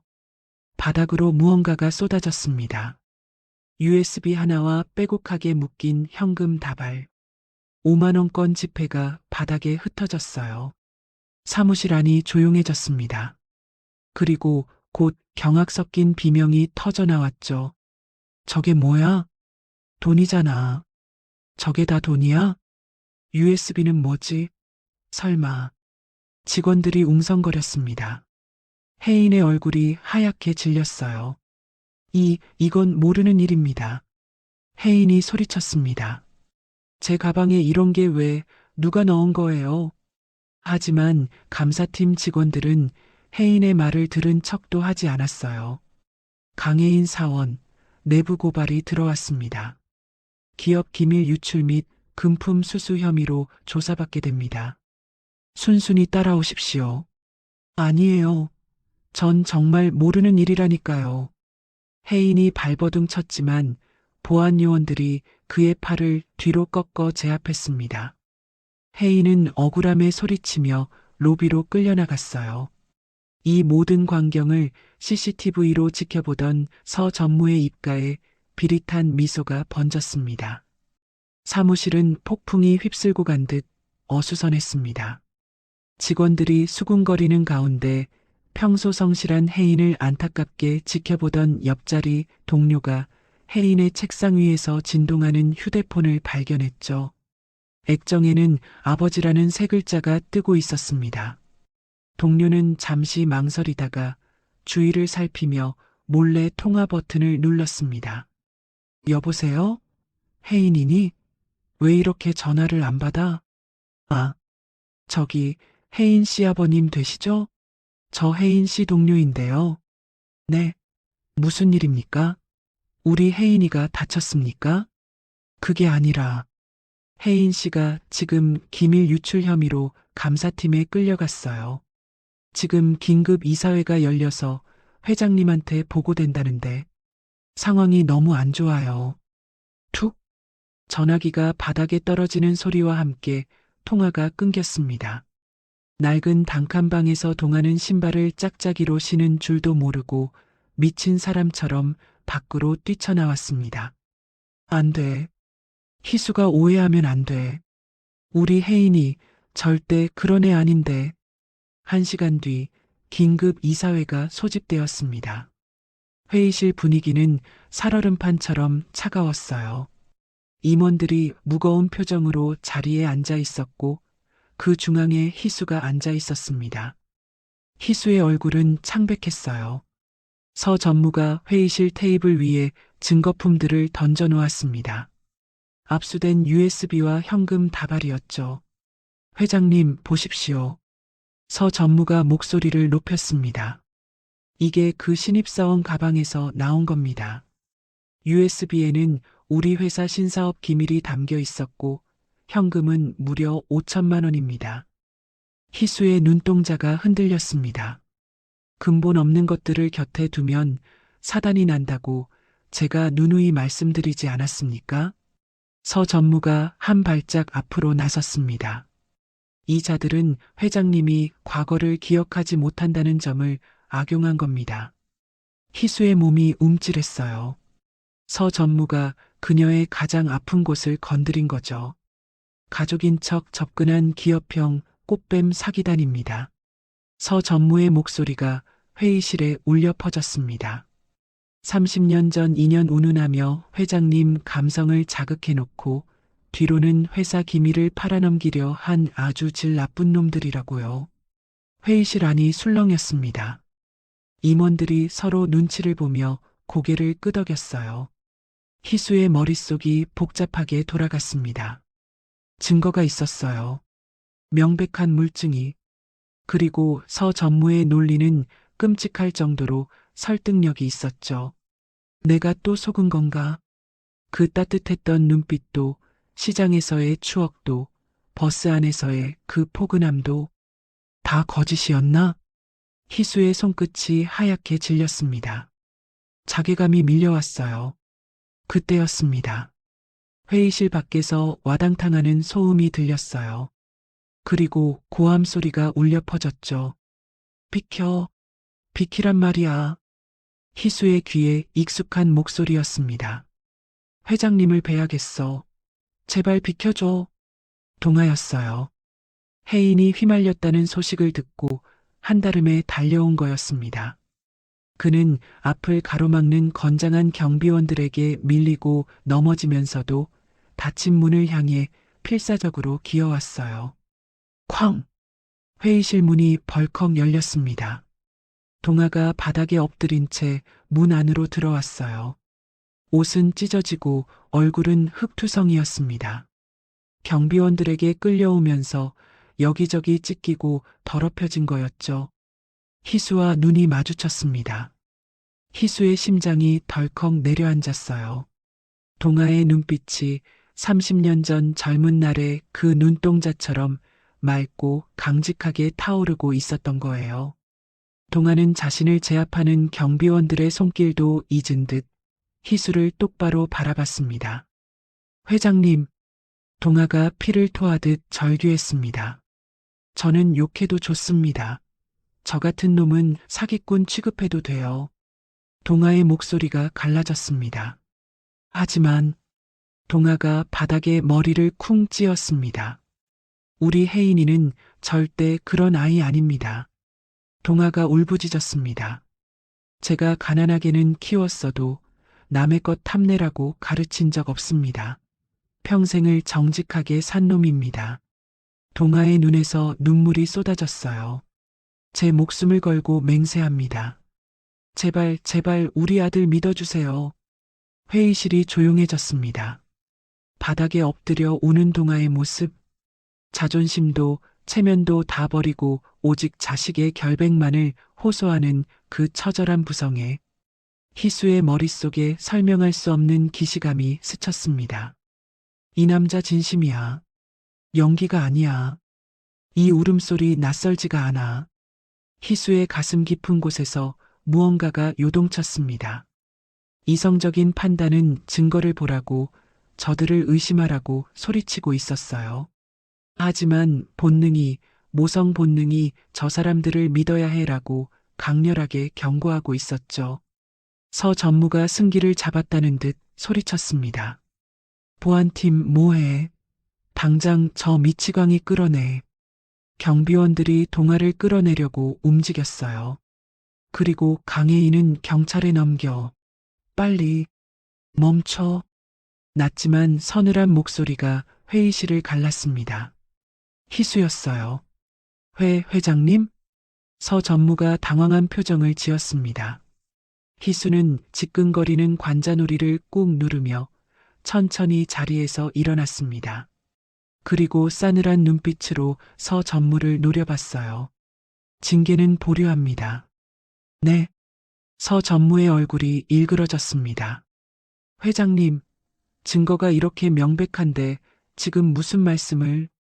경찰 조사 결과 나올 때까지 우리 직원에 대한 처분은 내가 결정해. 희수의 목소리가 날카롭게 갈렸습니다. 토 달지 마. 서슬 펄언 일갈이었어요. 회의실은 찬물을 끼얹은 듯 조용해졌습니다. 서 전무는 분을 사귀지 못해 주먹을 꽉 쥐었습니다. 이가 갈리는 것 같았지만 더 이상 말하지 못했어요. 희수는 바닥에 엎드린 동아를 내려다봤습니다. 동아는 여전히 바닥에 머리를 박은 채 흐느끼고 있었어요. 그 모습이 너무나 처절해서 희수의 가슴이 찢어지는 것 같았습니다. 희수의 눈동자가 흔들렸어요. 혼란과 연민이 뒤엉킨 눈빛이었습니다. 믿어야 하나, 의심해야 하나. 머리와 가슴이 다른 말을 하고 있었죠. 하지만 한 가지는 확실했어요. 저 남자의 울음소리가, 저 처절한 부성애가 거짓이 아니라는 것. 희수는 아무 말 없이 동아를 바라봤습니다. 그녀의 손이 무의식적으로 가슴 위로 올라갔어요. 심장이 미친 듯이 뛰고 있었습니다. 이사회가 끝난 뒤 서 전무는 자신의 집무실로 돌아왔습니다.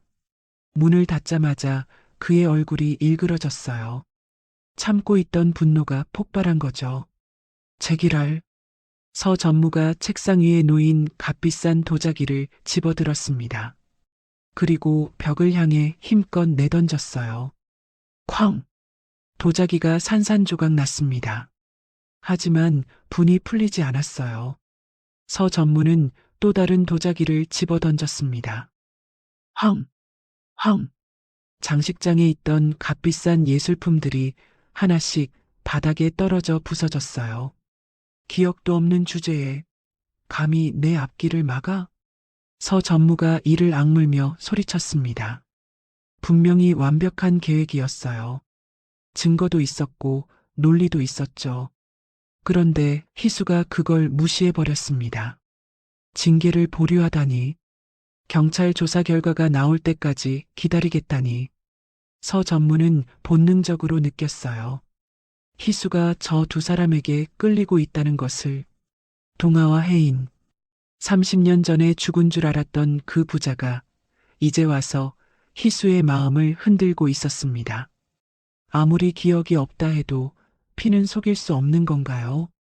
희수의 눈빛이 달라지고 있었어요. 만약 희수가 기억을 되찾는다면, 만약 저들을 진짜 가족으로 받아들인다면, 서 전무의 얼굴이 창백해졌습니다. 자신이 지난 30년간 모두를 속이고 쌓아 올린 서해 그룹 내의 입지, 그것이 모래성처럼 무너질 거예요. 선대 회장에게 아부하며 쌓아온 신뢰, 희수의 기억 상실을 이용해 장악한 권력, 그 모든 것이 한순간에 물거품이 될 겁니다. 안 돼. 서 전무가 중얼거렸습니다. 놈들에게 뺏길 순 없어. 서해 그룹은 내 거야. 서 전무는 책상 서랍을 열었습니다. 깊숙한 곳에 숨겨둔 대포폰을 꺼냈어요. 등록되지 않은 추적이 불가능한 전화기였죠. 손가락이 떨렸습니다. 하지만 멈추지 않았어요. 그는 결국 넘지 말아야 할 선을 넘기로 했습니다. 전화기에 저장된 번호를 눌렀어요. 신호음이 몇 번 울린 뒤 낮고 거친 목소리가 들려왔습니다. 누구요? 나야. 일 하나 맡기려고. 서 전무가 낮은 목소리로 말했습니다. 오늘 밤이야. 처리해. 전화기 너머에서 잠시 침묵이 흘렀어요. 타겟은? 서해그룹 회장 서희수. 서 전무가 창밖을 바라봤습니다. 하늘에 먹구름이 잔뜩 끼어 있었어요. 곧 비가 올 것 같았죠. 빗길 사고사로 위장해. 그리고 범인은 그 꽃뱀 부자가 스토킹하다가 버린 짓으로 꾸며. 알았어. 입금 확인되면 움직이지. 전화가 끊겼습니다. 서 전무는 대포폰을 서랍 깊숙이 다시 집어넣었어요. 그리고 창밖을 바라보며 씁쓸하게 웃었습니다. 미안하다, 서희수. 내가 순순히 물러났으면 이렇게까지 안 해도 됐는데. 그의 눈에는 어떤 죄책감도 보이지 않았어요. 그 시각, 희수는 회장실에 홀로 앉아 있었습니다. 창밖으로 빗줄기가 쏟아지기 시작했어요. 처음에는 가랑비였는데 점점 굵어지더니 이내 폭우가 되었죠. 희수는 오늘 있었던 일을 곱씹고 있었습니다. 바닥에 엎드려 울던 동아의 모습. 우리 혜인이는 절대 그런 아이 아닙니다. 라고 절규하던 그 목소리. 땅바닥에 머리를 찢던 그 처절함. 저게 연기일 리가 없어요. 희수는 확신했습니다. 저 남자는 진심이었어요. 자식을 위해 목숨까지 내놓을 수 있는 진짜 아버지의 눈빛이었죠. 그렇다면 오늘 있었던 일은 뭐였을까요? USB와 돈다발. 그게 정말 혜인이 가방에서 나온 걸까요? 누군가 일부러 넣은 건 아닐까요? 희수의 머릿속이 복잡해졌습니다. 그리고 문득 자신이 얼마나 냉정하게 굴었는지 깨달았어요. 동아가 울면서 매달릴 때 자신은 아무 말도 하지 않았죠. 위로 한마디 하지 않았어요. 그냥 차갑게 바라보기만 했습니다. 미안해요. 희수의 입에서 작은 한숨이 새어나왔어요. 가야겠어. 가서 사과해야겠어. 희수는 자리에서 일어났습니다. 가방을 챙기고 회장실을 나섰어요. 회장님, 어디 가십니까? 비서실장이 황급히 따라왔습니다. 차 열쇠 줘요. 네.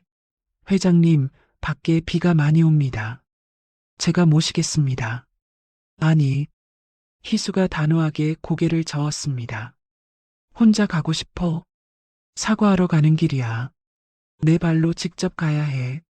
비서실장이 걱정스러운 표정을 지었지만 희수의 눈빛이 워낙 단호해서 더 이상 말리지 못했어요. 희수는 지하 주차장으로 내려갔습니다. 검은색 세단의 운전석에 올라탔죠. 시동을 걸자 와이퍼가 자동으로 작동하기 시작했어요. 하지만 폭우가 너무 심해서 앞이 잘 보이지 않았습니다. 희수는 떨리는 손으로 휴대폰을 꺼냈어요. 연락처를 열어 스크롤을 내렸습니다.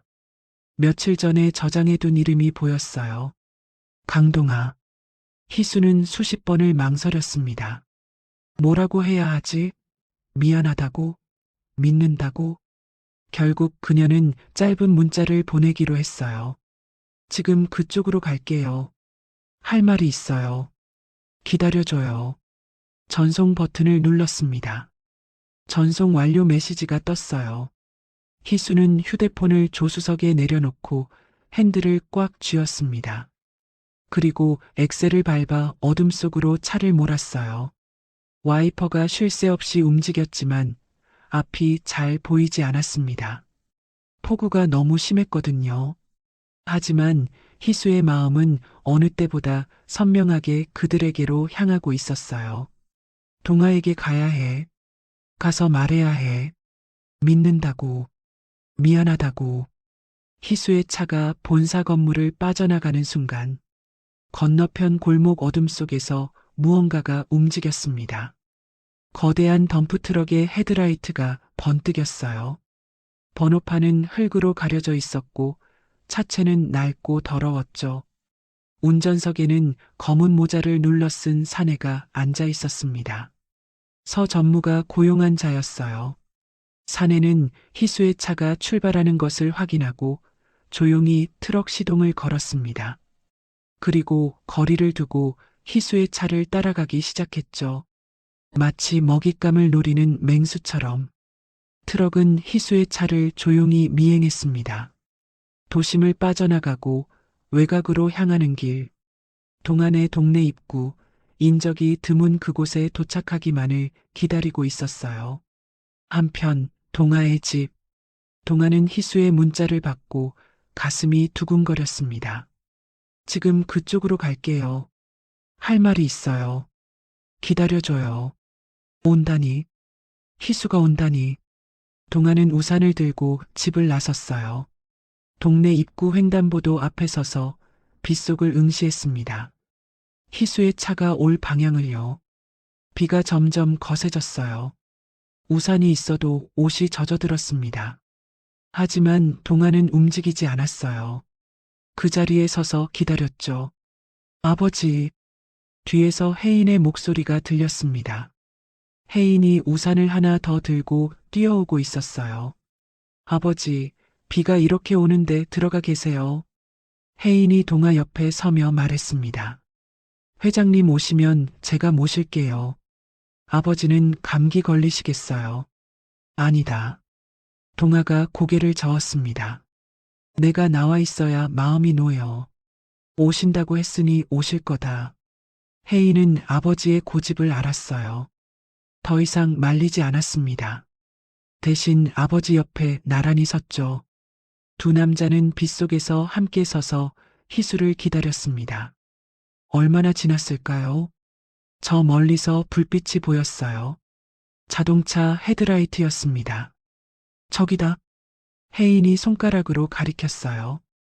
희수의 검은색 세단이 빗속을 뚫고 다가오고 있었습니다. 동아의 얼굴에 안도의 미소가 번졌어요. 희수 역시 와이퍼 너머로 빗속에 서 있는 두 사람을 발견했습니다. 바보같이 비 다 맞고 나와 있네. 희수의 입가에 저절로 미소가 번졌어요. 가슴이 따뜻해지는 느낌이었습니다. 희수는 갓길에 천천히 차를 세웠어요. 그리고 문을 열고 밖으로 나왔습니다. 차가운 빗줄기가 얼굴을 때렸어요. 순식간에 옷이 젖어들었죠. 하지만 상관없었습니다. 자신을 기다려준 그 두 사람이 눈앞에 있었으니까요. 희수가 동아를 향해 손을 흔들었어요. 환한 미소가 얼굴에 가득했습니다. 30년 만에 처음 짓는 것 같은 진심 어린 미소였죠. 동아도 손을 들어 흔들었어요. 두 사람 사이의 거리가 조금씩 좁혀졌습니다. 평화로운 순간이었어요. 하지만 그 찰나의 순간, 골목 어둠 속에 숨어있던 덤프트럭이 움직였습니다. 사내가 엑셀을 끝까지 밟았어요. 부앙! 고막을 찢는 엔진 소리가 울려 퍼졌습니다. 거대한 쇳덩어리가 어둠을 뚫고 희수를 향해 미친 듯이 돌진했어요. 희수가 고개를 돌렸습니다. 눈부신 헤드라이트가 시야를 가득 채웠어요. 눈이 멀 것 같은 빛이었어요. 순간 아무것도 보이지 않았죠. 순간 모든 것이 슬로 모션처럼 느려졌습니다. 희수의 몸이 공포로 얼어붙었습니다. 도망쳐야 해. 피해야 해. 머리는 그렇게 명령했지만 다리가 움직이지 않았어요. 마치 땅에 뿌리가 박힌 것처럼 공포가 온몸을 마비시켜버린 거죠. 죽는구나. 그 생각이 스치는 순간이었습니다. 희수야, 피해. 저만치서 동아의 비명이 들렸어요. 그는 불편한 다리로 달려오고 있었지만 야속한 거리는 좁혀지지 않았습니다. 손을 뻗어도 닿지 않는 거리. 동아의 절규가 빗소리에 묻혀갔어요. 평화롭던 재회의 현장이 순식간에 아수라장으로 변하고 있었습니다. 그때였습니다. 혜인이 움직였어요. 망설임이 없었습니다. 생각도 없었죠. 오직 본능만이 그의 몸을 움직였어요. 혜인은 도로 위로 몸을 던졌습니다. 회장님, 위험해요. 죽음이 코앞에 닥친 순간에도 혜인은 어머니가 아닌 회장님을 외쳤어요. 30년 동안 만나지 못했던 엄마. 하지만 그는 끝까지 선을 지켰습니다. 회장님이라고 불렀죠. 혜인이 희수의 몸을 힘껏 밀쳤습니다. 쾅! 둔탁한 파열음이 밤거리를 뒤흔들었어요. 희수의 몸이 옆으로 나뒹굴었습니다. 아스팔트 바닥에 부딪히며 손바닥이 찢어졌지만 그녀는 고통조차 느끼지 못했어요. 대신 눈앞에서 벌어지는 광경을 봤죠. 혜인의 몸이 공중으로 붕 떠올랐습니다. 그리고 희수의 코앞, 차가운 아스팔트 위로 떨어졌습니다. 쿵! 둔탁한 소리가 울렸어요. 혜인은 움직이지 않았습니다. 시간이 멈춘 것 같았어요. 빗소리도 엔진 소리도 아무것도 들리지 않았습니다. 희수의 세계가 정지해버린 거죠. 희수는 멍하니 눈앞을 바라봤어요. 방금 전까지 수줍게 웃던 청년이, 빗속에서 자신을 기다려주던 그 맑은 눈의 청년이 힘없이 쓰러져 있었습니다. 아! 희수의 입에서 신음이 새어나왔어요. 목소리가 나오지 않았습니다. 숨을 쉴 수가 없었어요. 온몸이 얼어붙은 것 같았죠. 희수는 덜덜 떨리는 손으로 바닥을 짚었습니다. 무릎을 꿇고 혜인 쪽으로 기어갔어요. 빗물이 쏟아지고 있었습니다. 아스팔트 위로 붉은 물줄기가 흘러내렸어요. 빗물에 섞여 희석되면서도 그 붉은 빛은 너무나 선명했죠. 희수의 손끝이 그 피에 닿았습니다. 아직 따뜻했어요. 손바닥으로 손가락 사이로 뜨거운 붉은 액체가 스며들었어요. 그 순간이었습니다. 찌릿, 뇌를 관통하는 전율이 온몸을 휩쓸었어요. 희수의 머릿속 깊은 곳, 30년 동안 굳게 잠겨있던 문이 산산조각 나기 시작했습니다. 과거의 환영이 쓰나미처럼 밀려왔어요. 30년 전 비오는 달동네. 젊은 희수가 검은 양복의 사내들에게 끌려가고 있었어요. 그녀는 미친 듯이 발버둥 쳤습니다. 내 아기 내놔. 우리 아기 건드리지 마. 품 안에서 느껴지던 아기의 체온. 작고 따뜻했던 그 감촉. 아기가 울고 있었어요. 엄마를 찾으며 울고 있었죠. 안 돼. 제발. 희수가 소리쳤습니다. 여보, 도망쳐. 혜인이 데리고 빨리 도망쳐. 젊은 동아가 아기를 안고 어둠 속으로 내달렸어요. 뒤도 돌아보지 않고 오직 아이만 살리겠다는 일념으로. 혜인아. 희수의 입에서 그 이름이 흘러나왔어요. 우리 혜인이 엄마가 지켜줄게. 기억이 돌아왔습니다. 30년 동안 잊고 있던 모든 것이 한꺼번에 쏟아져 들어왔어요. 처음 만났던 날, 사랑에 빠졌던 순간, 결혼하던 날, 아이가 태어나던 밤, 행복했던 신혼, 그리고 그 모든 것을 빼앗겼던 비 오는 밤. 희수의 동공이 격렬하게 흔들렸습니다. 초점을 찾으려는 듯 눈동자가 좌우로 떨렸어요. 그리고 마침내 눈앞에 쓰러진 사람이 누구인지 깨달았습니다. 단순한 신입사원이 아니었어요. 내가 목숨보다 사랑했고 끌려가는 순간까지 그리워했던 내 아들이었습니다. 혜인아. 희수의 입에서 짐승 같은 울부짖음이 터져 나왔어요. 더 이상 서해그룹 회장 서희수는 없었습니다. 오직 자식을 잃을 공포에 질린 엄마 서희수만이 존재했어요. 희수가 혜인을 품에 끌어안았습니다. 차갑게 식어가는 아들을요. 안 돼, 안 돼. 희수가 울부짖었어요. 눈 좀 떠봐. 엄마야, 엄마가 여기 있어. 희수는 자신의 체온으로 식어가는 아들을 데우려는 듯 미친 듯이 혜인의 얼굴을 비볐어요. 뺨에 뺨을 대고 이마에 입술을 대고 아들의 차가워지는 몸을 끌어안았습니다. 안 돼, 안 돼. 희수가 정신없이 중얼거렸어요. 혜인아, 안 돼. 그때 건너편에서 발소리가 들렸습니다. 동아였죠. 우산은 진작에 내팽개쳤습니다. 불편한 다리로 미친 듯이 달렸어요. 으아, 혜인아. 동아가 비명을 질렀어요. 빗길이 미끄러웠습니다. 성취하는 다리가 휘청거렸어요. 그리고 동아는 흙탕물에 처박혔습니다. 흙. 하지만 동아는 아픔도 잊은 채 일어나지 않았어요. 대신 네 발로 기어갔습니다. 아들에게. 혜인아, 아빠 왔다. 동아가 혜인 곁에 도착했어요. 아들의 얼굴을 두 손으로 감쌌습니다. 아빠 여기 있어. 내 새끼. 동아의 눈에서 눈물이 쏟아졌어요.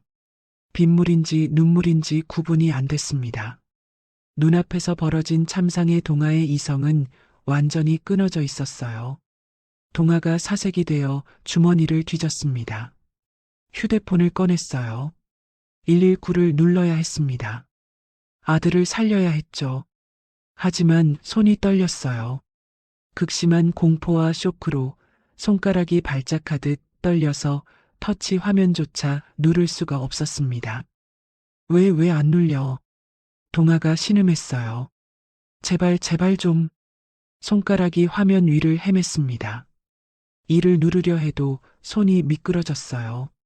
빗물 묻은 손가락이 화면 위를 더듬었죠. 겨우 연결이 됐습니다.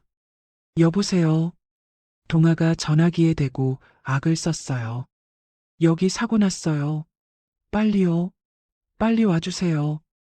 동아의 절규가 빗속으로 퍼져나갔습니다. 쏟아지는 폭우 속 30년 만에 한자리에 모인 세 가족이 있었어요. 비극의 한가운데에서요. 아들을 안고 오열하는 엄마. 공포에 질려 전화기를 붙들고 절규하는 아빠. 그리고 그 사이에 쓰러져 누워있는 아들. 혜인이 희미하게 눈을 떴습니다. 초점이 맞지 않는 눈동자가 천천히 움직였어요. 희수의 얼굴을 찾는 것 같았습니다. 회장, 님. 혜인의 핏기 없는 입술이 달싹였어요. 목소리가 거의 들리지 않았습니다. 숨이 새어나가듯 희미한 소리였죠. 안 다치셔. 자신의 숨이 다하는 순간까지 혜인은 엄마를 걱정하고 있었어요. 회장님이라고 불렀습니다. 끝까지 엄마라고 부르지 못하고. 혜인아. 희수가 아들을 더 꽉 끌어안았어요. 말하지 마. 힘 빼지 마. 금방 구급차 와. 희수의 눈에서 눈물이 쏟아졌습니다. 빗물과 뒤섞여 흘러내렸어요. 엄마가 여기 있어. 우리 아가 엄마가 있어. 희수가 혜인의 이마에 입을 맞췄습니다. 동아도 혜인의 손을 꽉 잡았어요. 차가워지는 아들의 손을. 혜인아, 버텨. 아빠 여기 있어. 버텨야 해. 응? 30년 만에 다시 모인 가족. 하지만 그 재회는 너무나 잔인했어요. 잔인한 빗줄기만이 쉼없이 쏟아져 내렸습니다. 세 사람의 통곡 소리를 삼키듯이요. 희수는 피투성이 아들을 끌어안은 채 하늘을 향해 울부짖었어요. 그 울음소리가 비 내리는 밤하늘로 퍼져나갔습니다. 곧이어 도착한 구급차 사이렌 소리가 빗속을 가르며 멀어져 갔습니다. 희수와 동아는 구급차 뒤를 따라 병원으로 달렸어요. 두 사람의 옷은 빗물과 흙탕물로 범벅이 되어 있었죠. 하지만 자신의 상태 따위는 신경 쓸 겨를이 없었습니다. 병원 응급실에 도착하자마자 혜인은 수술실로 옮겨졌어요. 보호자분들은 여기서 기다려주세요. 간호사가 수술실 앞을 가로막았습니다. 희수가 따라 들어가려 했지만 문은 이미 닫혀 있었어요. 수술실 위로 빨간 불이 켜졌습니다. 수술 중. 그 두 글자가 희수의 가슴을 짓눌렀어요. 얼마나 시간이 지났을까요? 1시간? 2시간? 수술실 문이 열리고 의사가 나왔습니다. 마스크를 쓴 채였지만 그의 표정이 심상치 않았어요. 보호자분이십니까? 네, 제가 엄마예요. 희수가 다급하게 대답했습니다. 의사가 잠시 침묵했어요. 그 짧은 침묵이 영원처럼 길게 느껴졌죠. 출혈이 너무 심합니다. 의사의 목소리가 무겁게 내려앉았어요. 내부 장기 손상이 심각하고 뇌에도 충격이 갔습니다. 지금 최선을 다하고 있지만 마음의 준비를 하셔야 할 수도 있습니다. 희수의 다리에서 힘이 빠졌어요. 옆에 있던 동아가 주저앉듯 바닥에 무릎을 꿇었습니다. 아니, 그게 무슨 소리야? 동아가 의사의 가운을 붙잡았어요. 제발 살려주세요. 내 아들이에요, 제발. 의사가 안타까운 표정을 지으며 말했습니다. 최선을 다하겠습니다. 기도해 주십시오. 의사가 다시 수술실로 들어갔어요. 문이 닫히고 빨간 불이 다시 켜졌습니다. 동아는 바닥에 주저앉아 오열했어요. 30년을 지켜온 아들, 목숨보다 소중하게 키운 아들, 그 아이가 지금 죽어가고 있었습니다. 혜인아. 동아가 바닥을 치며 울부짖었어요. 희수는 그런 동아 옆에 서 있었습니다. 울지 않았어요. 눈물이 나오지 않았습니다. 그녀의 눈빛은 텅 빈 것처럼 보였죠. 하지만 사실 희수의 머릿속은 빠르게 돌아가고 있었어요. 30년 전의 기억과 현재의 사고가 맞물리며 차갑게 식어가고 있었습니다. 우연이 아니야. 희수는 직감했어요. 이건 사고가 아니라 계획된 거야. 누군가 나를 죽이려 했어. 그리고 우리 아들이 대신 당한 거야. 누가? 희수의 머릿속에 한 사람의 얼굴이 떠올랐습니다. 서영수. 그때 복도 끝에서 급한 발소리가 들렸어요. 회장님.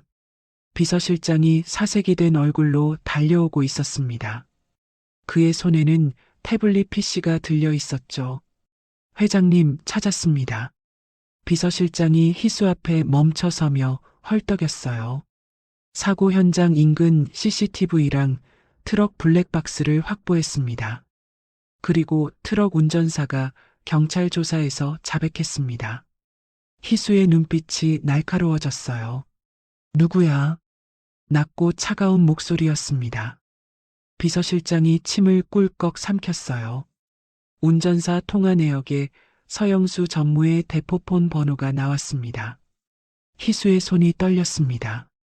하지만 표정은 변하지 않았어요. 그것뿐이 아닙니다. 비서실장이 태블릿 PC를 희수에게 내밀었어요. 사고 소식을 듣고 혹시나 해서 서 전무 사무실 금고를 뒤졌습니다. 거기서 이걸 찾았어요. 화면에 문서 하나가 떠 있었습니다. 강동아 사망 조작 보고서. 희수의 동공이 확장됐어요. 이건 30년 전 서 전무가 선대 회장님께 보고한 문서입니다. 강동아 씨와 아이를 죽은 것으로 위장하고 가짜 유골함을 준비했다는 내용이 상세하게 적혀 있습니다. 희수는 떨리는 손으로 화면을 스크롤했어요. 모든 것이 적혀 있었습니다. 희수를 납치한 과정, 동아와 혜인을 없애려 했던 계획, 그것이 실패하자 죽은 것으로 위장한 경위, 가짜 사망진단서와 유골함을 만든 방법까지 서 전무가 30년 전부터 모든 것을 조종하고 있었어요. 희수의 눈에서 눈물이 말랐습니다. 대신 서늘한 살기만이 남았죠. 그로부터 몇 시간이 지났어요. 수술실의 빨간 불은 여전히 꺼지지 않았습니다. 희수는 피로 얼룩진 블라우스 차림 그대로 수술실 앞 벤치에 앉아 있었어요. 동아는 그 옆에서 눈물을 훔치며 기도하고 있었죠. 그때 복도 끝에서 발소리가 들렸습니다. 아이고, 회장님. 익숙한 목소리였어요. 희수가 고개를 들었습니다. 서 전무가 헐레벌떡 달려오고 있었어요. 땀을 뻘뻘 흘리며 걱정하는 척 연기하는 꼴이 가관이었죠. 회장님, 무사하셔서 천만다행입니다. 서 전무가 희수 앞에 멈춰 섰어요. 제가 소식 듣고 얼마나 놀랐는지 밤새 잠도 못 자고 달려왔습니다. 서 전무는 바닥에 주저앉은 동아를 힐끗 보며 혀를 찼어요. 쯧쯧, 그 젊은 친구가 무단횡단을 하다가 사고를 당했다죠? 무단횡단. 그 말에 동아의 눈이 번뜩였습니다. 내가 그러니까 평소에 행실을 조심하라고 했거늘 보험 처리는 알아서 할 테니 걱정 마십시오. 뻔뻔했어요. 아들의 목숨이 경각에 달린 상황에서 자기가 사주해놓고 무단횡단 사고로 몰아가고 있었습니다. 동아가 이성을 잃었어요. 이 개자식이. 동아가 벌떡 일어나 서 전무에게 달려들었습니다. 내 놈이 죽이려고 했잖아. 내 놈이 우리 혜인이를. 동아가 서 전무의 멱살을 잡으려 했어요. 하지만 서 전무가 데려온 경호원들이 동아를 가로막았습니다. 이봐, 진정해. 경호원들이 동아의 팔을 비틀어 제압했어요. 동아는 발버둥 치며 소리쳤지만 꿈쩍도 하지 않았죠. 서 전무가 비열하게 웃으며 옷매무새를 다듬었어요. 이보쇼, 노인네. 억지 부리지 마. 서 전무가 동아를 내려다보며 코웃음 쳤습니다. 증거 있어? 그 순간이었어요. 있어. 낮지만 공간을 얼어붙게 만드는 차가운 목소리. 벤치에 앉아있던 희수가 천천히 몸을 일으켰습니다. 희수는 피 묻은 하이힐을 신고 또각또각 서 전무 앞으로 걸어왔어요. 그녀에게서 뿜어져 나오는 압도적인 기세에 경호원들조차 주춤하며 동아를 놓아줬습니다. 회장님? 서 전무가 당황한 기색을 보였어요. 많이 놀라셨죠? 일단 댁으로 가셔서 쉬시는 게. 짝! 희수의 손바닥이 서 전무의 뺨을 힘껏 후려쳤습니다. 정적이 복도를 얼어붙게 만들었습니다. 서 전무는 얼얼한 뺨을 감싸쥐고 멍하니 희수를 쳐다봤어요. 회장님? 서영수. 희수가 서 전무를 벌레 보듯 내려다봤습니다. 한 글자 한 글자 씹어뱉듯 말했어요. 내 놈이 감히 내 남편을 속이고 30년도 모자라 이젠 내 아들까지 죽이려 들어. 서 전무의 동공이 지진 난 듯 흔들렸어요. 방금 희수의 입에서 나온 단어는 친구나 직원이 아니었습니다. 남편, 아들, 나 남편? 아들? 서 전무가 더듬거렸어요. 설마 기억이. 희수는 대답하지 않았습니다. 대신 비서실장에게 눈짓했어요. 비서실장이 복도 끝에서 걸어왔습니다. 그 뒤로 강력반 형사들이 따라오고 있었어요. 형사의 손에는 희수가 넘긴 증거물들이 들려 있었습니다. 살인 교사 증거물과 사문서 위조 증거. 서영수 씨, 형사가 앞으로 나섰어요. 방금 사고 낸 트럭 운전사가 당신이 시켰다고 자백했습니다. 대포폰 입금 내역, 통화 기록 전부 확보했고요. 서 전무의 얼굴이 하얗게 질렸습니다. 당신을 강해인 살인 교사 혐의로